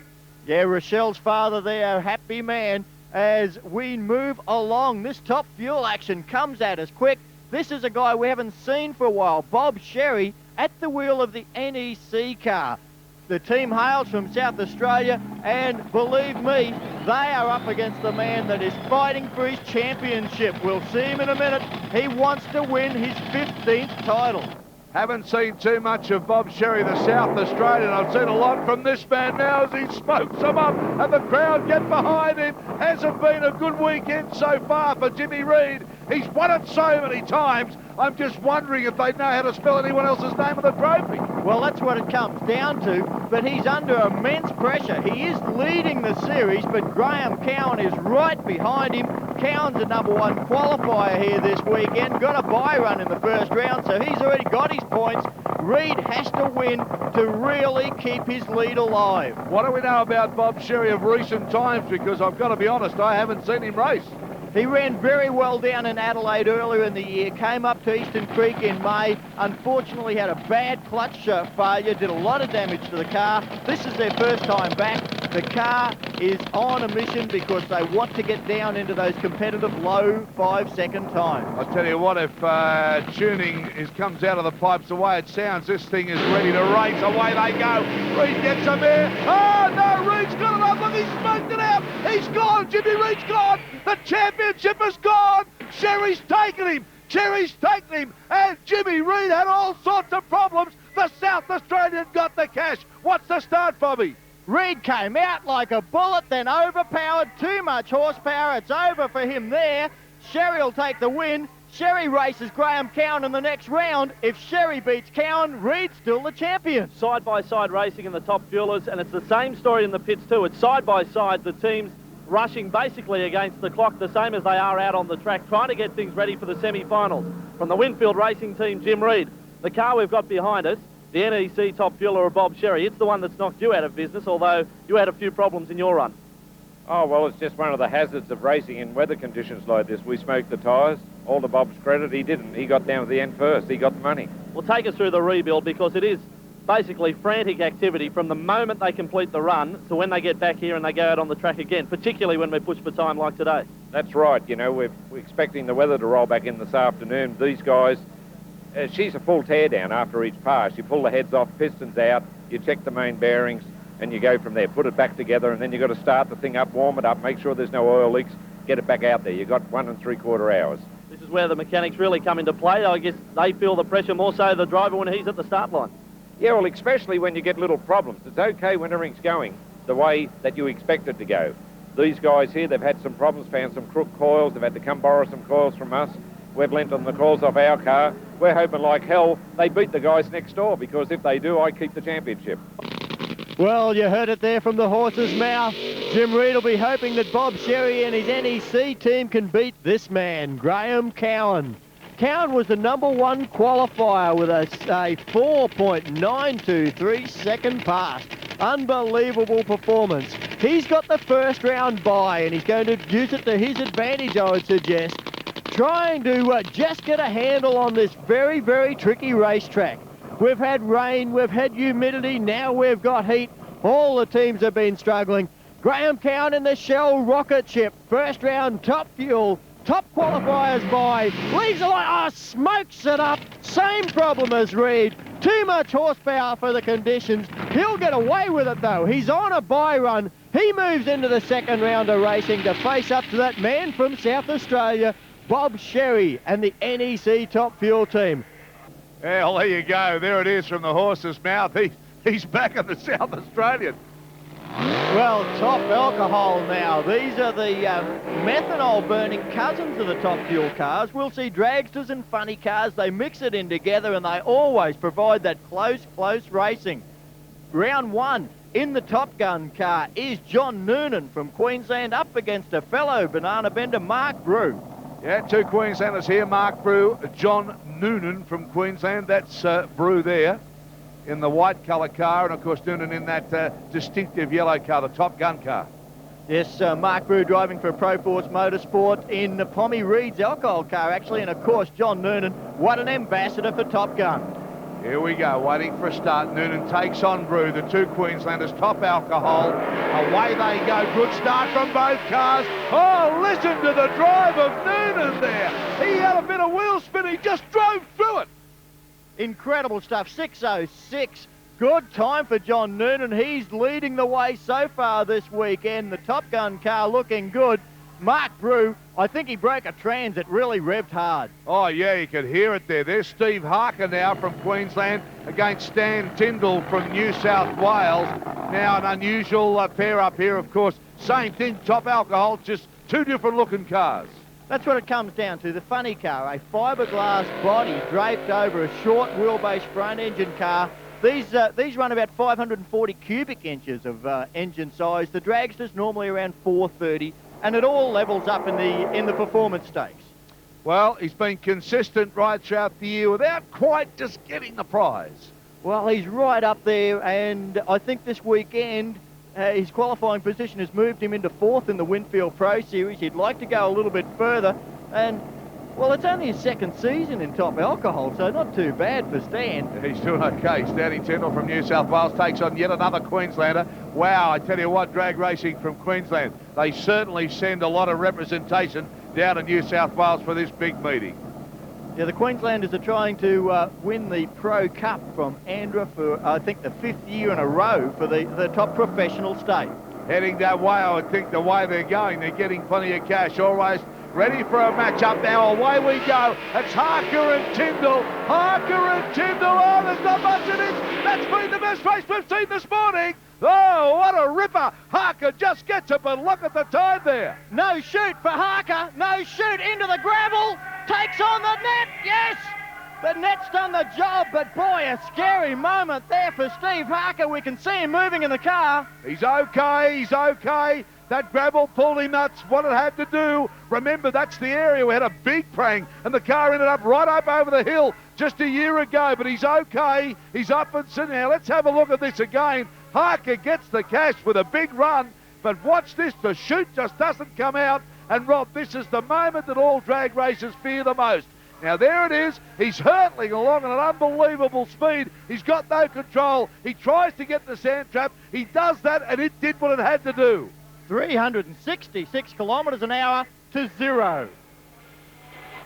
Steve, you right, mate? Yeah, I'm all right. I pushed the chute lever and didn't get it right down quick enough, that's all. By the time I started bouncing, by the time I got it out, it was too late. All the safety equipment doing the job perfectly there with a lucky escape by Steve Harker. Back on the start line, though, the Top Alcohol funny car action continues. Top qualifier, Stephen Reed, in the Newlon funny car. He was the number 1 with a 6.000 second elapsed time. Number 8, John Crazy Man Taylor from the south coast of New South Wales in the Corvette.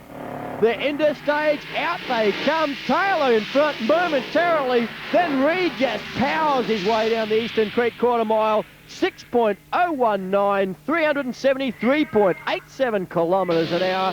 Big win to Steve Reed.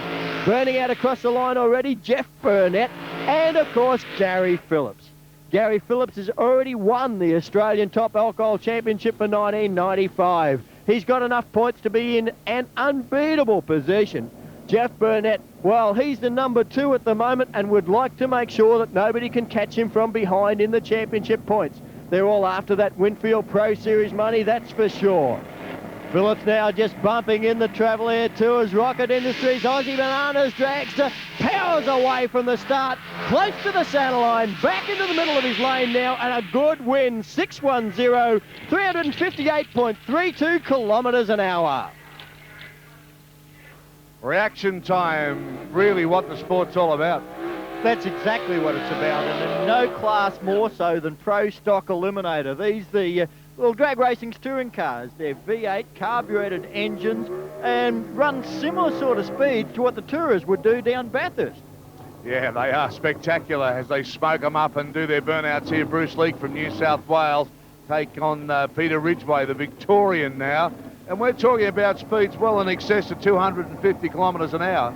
Yeah, that's exactly it, 270, 280. This is an interesting race, Darryl. On screen now in the Performance Warehouse car, Peter Ridgway. Right now he goes into the beams and he claims the Australian Championship for 1995. Bruce Leake in the other lane was the 94 champion. He's just given it away. Head to head, the new and the old. Who's going to get it? Leake gets away. Ridgway gets away. Oh, this is a good race side by side here. Nothing, I think Bruce Leake, maybe Bruce Leake. Yes, I think from the angle that I saw, Bruce Leake got it in the white-coloured car, and he did. And there's the time, 279.18 kilometres per hour. We talked about reaction times. Bruce Leake had a .407, 7,000ths of a second away from perfect. You don't get much better than that, and that's how he got around Ridgway. Well, a good dice there. Coming out now, Tony Wedlock from Queensland. He'll take on Joe Polito from New South Wales. Polito in the Shell Ford Probe, the only Ford that's qualified into the field this weekend. There was plenty of cars trying, only 8 can make it into the field, and they had to fight their way in. Wow, I never get over the way that these cars are turned out. They're beautiful in their paintwork and their presentation. I tell you what, a lot of other racing areas can take a lot of notice of how the drag boys turn them out.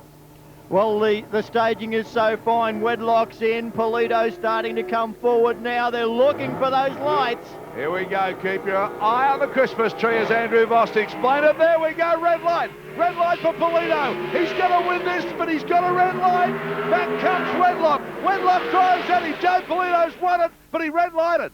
But 7.98 for Tony Wedlock. That was always going to be hard to beat. 270.28 kilometres an hour. The red light on the tree. You could see Polito leave way early, and Wedlock has marched down that track. That's the quickest time today. The Pro Stock promotional girls holding the banners high as number 1 qualifier Bruno Cognetto does his burnout. He's up against John O'Carney in the Super Winch Camaro. O'Carney qualifying for his first Pro Stock field. Fantastic performance to get into this very tough professional category at number 8. Bruno Cognetto, of course, for Victorian Performance Wholesale. Rookie of the Year in 1995. No risk about that. He set the national record to 7.82 here at Eastern Creek in May. Really has been a star of the Pro Stock circuit. Well, John O'Carney in the Super Winch car, he has been one of the crowd favourites as he's done everything for the fans, worked his absolute fingers to the bone to get the Super Winch car into the field, and he's done it here this weekend at the Grand Finals at Eastern Creek. Well, look at this. There's a bit of a staging duel going on here. Cognetto, he's gone in. Looks like John O'Carney's going to make him wait. That's what it's about. O'Carney's waited all year to get into Pro Stock, and now he's there. He wants to make it count. The seconds are ticking over. Look at the starter. He's saying go in. Neither of them want to go into full stage. We can see the starter there giving them the directions. Cogneto now into the start line beam. The stopwatch would have started. O'Carney still holding out. The staging duel in pro stock, and it's come out in favour of Cogneto. He's got the reaction time, but the Team Super Winch car, the Camaro across the line first.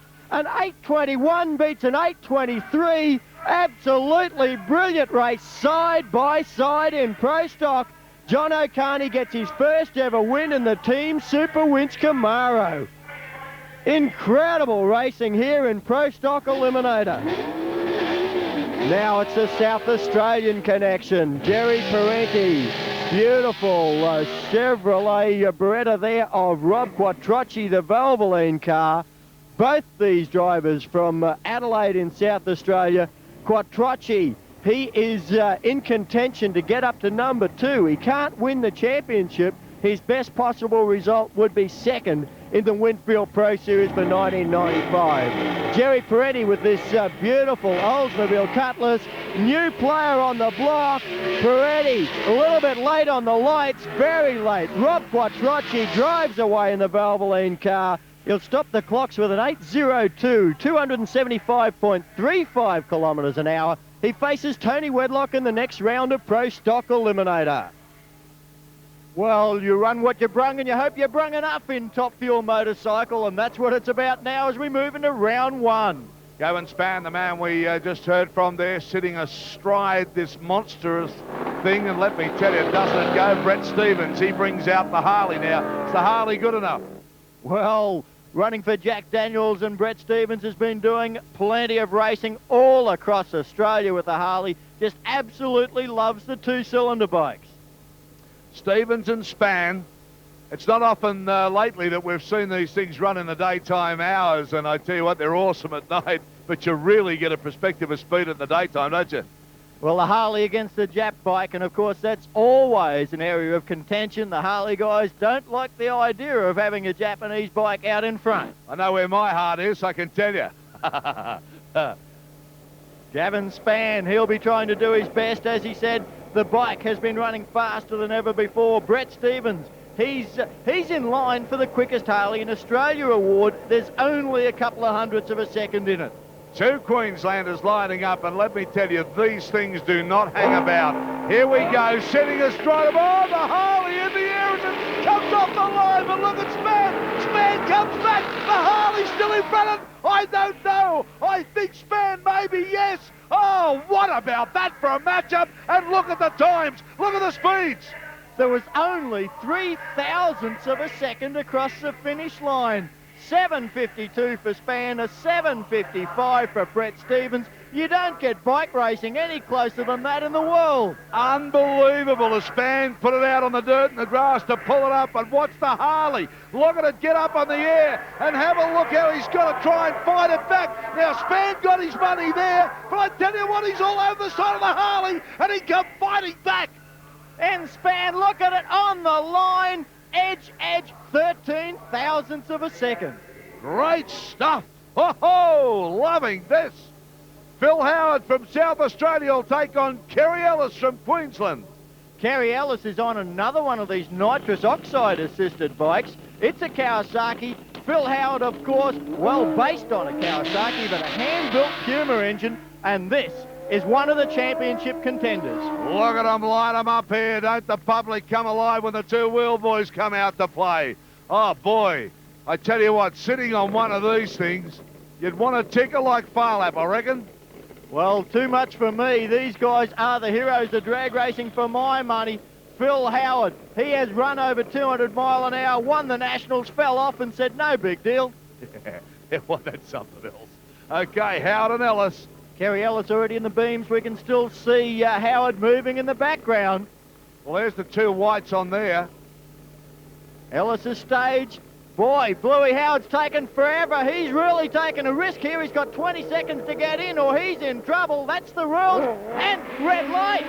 And away they go. There's a red light, so it really doesn't mean too much. But look at Ellis, just powers it down. The Kawasaki over the line. Kerry Ellis time, 2:73.87, but I want to see the replay.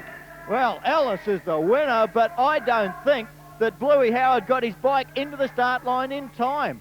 The rules say that once one racer is in, and we can see Kerry Ellis is fully in, the other must be in within 20 seconds or the starter can throw the switch. There's no second light on there, so he's not in, and that's exactly what's happened, I'd say. Yeah, red light, no doubt about that. Gee whiz, they were there a long time. Ellis waiting to hiss. Well, have a look at this. This is the bike owner. He's not happy. John Hoskins is not happy about this. He thinks that that Ellis is staged. Now, you talked about the time. He started straight away anyway when he was in. Like 27.5 seconds there on the watch. You saw it, so Phil Howard had plenty of time. With him out of the running, I guess this man on the Pennzoil bike, Peter Allen, is the likely man to take the Australian Championship in Top Fuel motorcycle. Pommy Pete Allen been riding two-wheel drag racing machines for well over 20 years, one of the original pioneers of Top Fuel motorcycle, and he's up against one of the rookies, Ron Fowler from Queensland, one of the Harley-Davidson riders. Peter Allen top qualified with a 7.03. Fowler, he knows he's up against it, but put out a good 7.7 second pass in qualifying. Peter Allen is always the optimum in concentration on the Pennzoil bike. Fowler got out with a red light, trying too hard. Look at the Pennzoil bike. Didn't look too good there. I think he might have wounded it. Looks like a drive pulley off the Harley-Davidson. But the bottom line is Peter Allen takes the win, 7.01. Here on the replay, the bike comes out strong. Peter Allen using plenty of body language. There it is, flame out the right-hand side. I'd say he's done another piston on the bike. Keeps the throttle open, though, that's for sure. 7.01, 275 kilometres an hour. Peter Allen moving forward. Now here comes Dave McClurg, the only Honda in the field. They call this bike the Dinosaur. It's old, it's heavy, but it is awesome.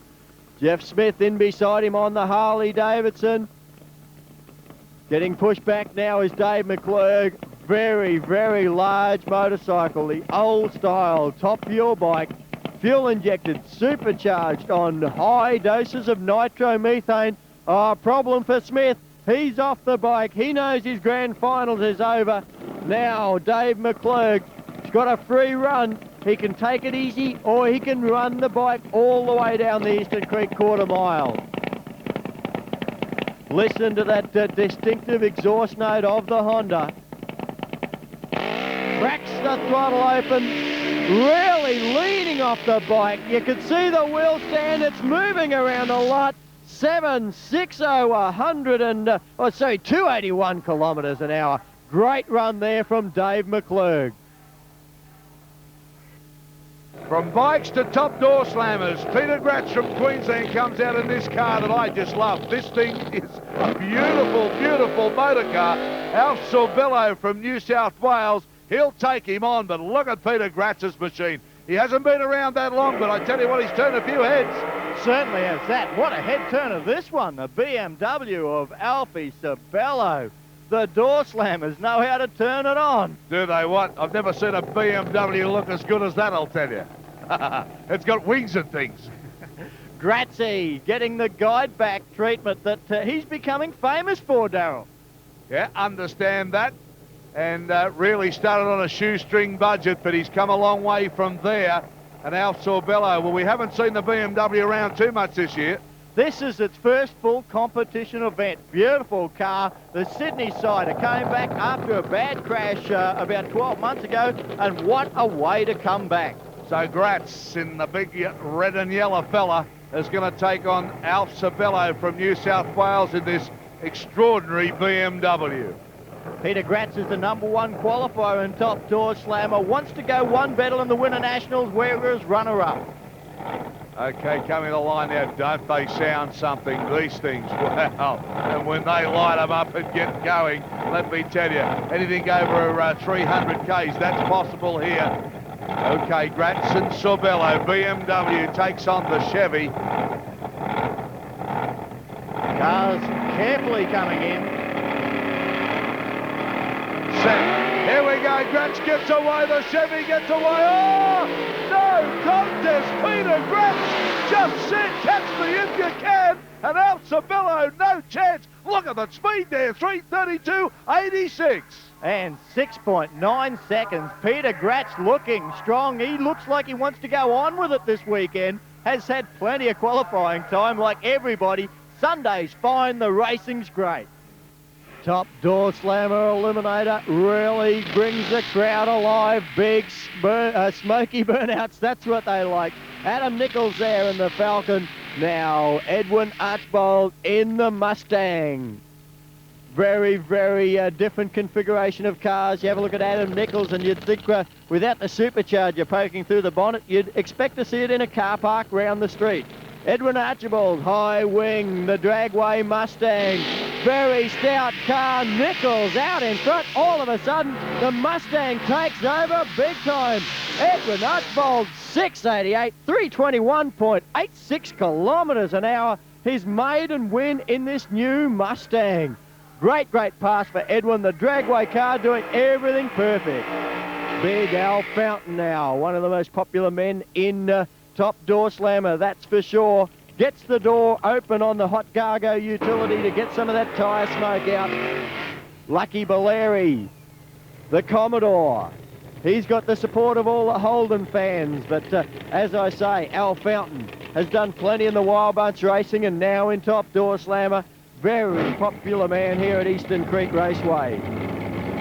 Top Door Slammer, an exhibition bracket at the grand finals this year, but from December on, it's all championship racing for these guys.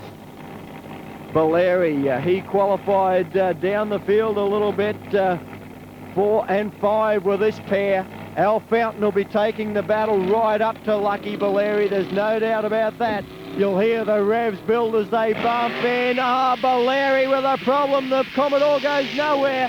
Al Fountain absolutely hauling down Eastern Creek, 7:36, 301 kilometres an hour. That's popular. The crowd just love these drivers. Yeah, no doubt about that. They've all come out to play, and no better than this bloke, or more famous. Victor Bray from Queensland up against Benny Gatt. They've faced off plenty of times. Watch this bloke light it up. Listen to the crowd come alive now. Aha, Victor Bray in the big Chevy. Is there a better sight in drag racing? I'm not sure there is. Well, these guys love their burnouts. The crowd love them for it. And it's the oil war. We've got Castrol for Victor Bray and, of course, Torco for Benny Gatt. We've got the Ford against the Chevy, and it's just head-to-head all the way. Queensland and New South Wales, Darryl. Oh, it's a headbanger, this one. Let me tell you, Ford taking on the Chevy. Victor Bray, Benny Gatt. I wonder how many times they've faced off. Have a look as you look deep inside there. I think you'd need a calculator to work out how many times these guys have raced each other. Look at this, the inside of Benny Gatt's car. Now there's the office. Just explain some of those levers quickly. He's running a Lenco transmission. The idea is that he'll put it in low gear, then he only has to pull the shifters in sequence. So he doesn't use the one gear stick each time. As he leaves the line, he'll pull the next gear and the next gear. And here they go. Victor Bray, Benny Gatt. Oh, Benny Gatt comes back and look at this. Benny Gatt just flying down the track there, but Victor Bray cruises over. The reason for this, Benny's left too soon. Victor had a problem, but Benny red-lighted. Victor's got out of jail. Unbelievable. Victor Bray, let's have a look at this. There he's gone. And Victor Bray has gone, well, you're dead in the water, son. I'll just cruise down there. Pro Stock Motorcycle #1 qualifier, Les Donnan, on the Castrol Suzuki from Adelaide, South Australia. Absolutely streeted qualifying with a 7.73 to be 2/10 ahead of the #2. And due to that fact, he gets the solo in the first round of Pro Stock Motorcycle. Leslie Donnan absolutely streets ahead of the rest of the competition. 7.73 in qualifying, 170 mile an hour. Screws the bike up off the start line. This looks like another great pass, Rob. Really a little bit untidy off the start line, clicks it early. You could see him roll the throttle off at about 1,000 foot. and runs a 9:35, 175 kilometres an hour. He's into the next round. He's not worried about it at this stage, as Clark Camp on the Ace Motorcycles Suzuki from Townsville gets set to take on Dennis Ackland. These are the number 4 and 5 qualifiers. Cam qualified with an 8.06, 161 miles an hour. Dennis Ackland an 8.10. Both bikes into stage, up on the limiters. Away they go. Ackland looking good. Across the centre line is Clark Camp disqualified on the spot. Dennis Ackland will take the win, an 8.175, 158.79 miles an hour. He's got the win, and Clark Camp will be a pretty disappointed boy. These Pro Stock motorcycles definitely getting a little bit untidy on the start line. The racetrack perhaps a little bit tricky in this early part of eliminations. Morris Allen now and Igor Krasnowski, the flamboyant Kawasaki rider. Morris Allen from Queensland on the custom coating Suzuki's been left behind on the start line. Krasnowski, the Kawasaki jockey, he's got this one in the bag. 8.094, 165.14 mile an hour, and Allen just a little bit late on the lights. Rebecca Belbin now on the beautiful motorcycle up against the only Western Australian in the field, Ray Eason from Kalamunda in WA. Yeah, the Kalamunda kid, they call him Ray Eason. Been around Pro Stock motorcycles since its inception. Has had a nasty crash in Adelaide at the Spring Nationals last year. He's recovered from that. Rebecca Bilbin, of course, 250cc production road racer, rides the bike well. Eason with miles of problems. Rebecca Bilbin across the line, 8.11, 163 mile an hour. I think that's her personal best. Yeah, fantastic ride from her. Dragsters, dragsters and more dragsters in round 2 of competition eliminator. Graham Porter from Queensland to take on the New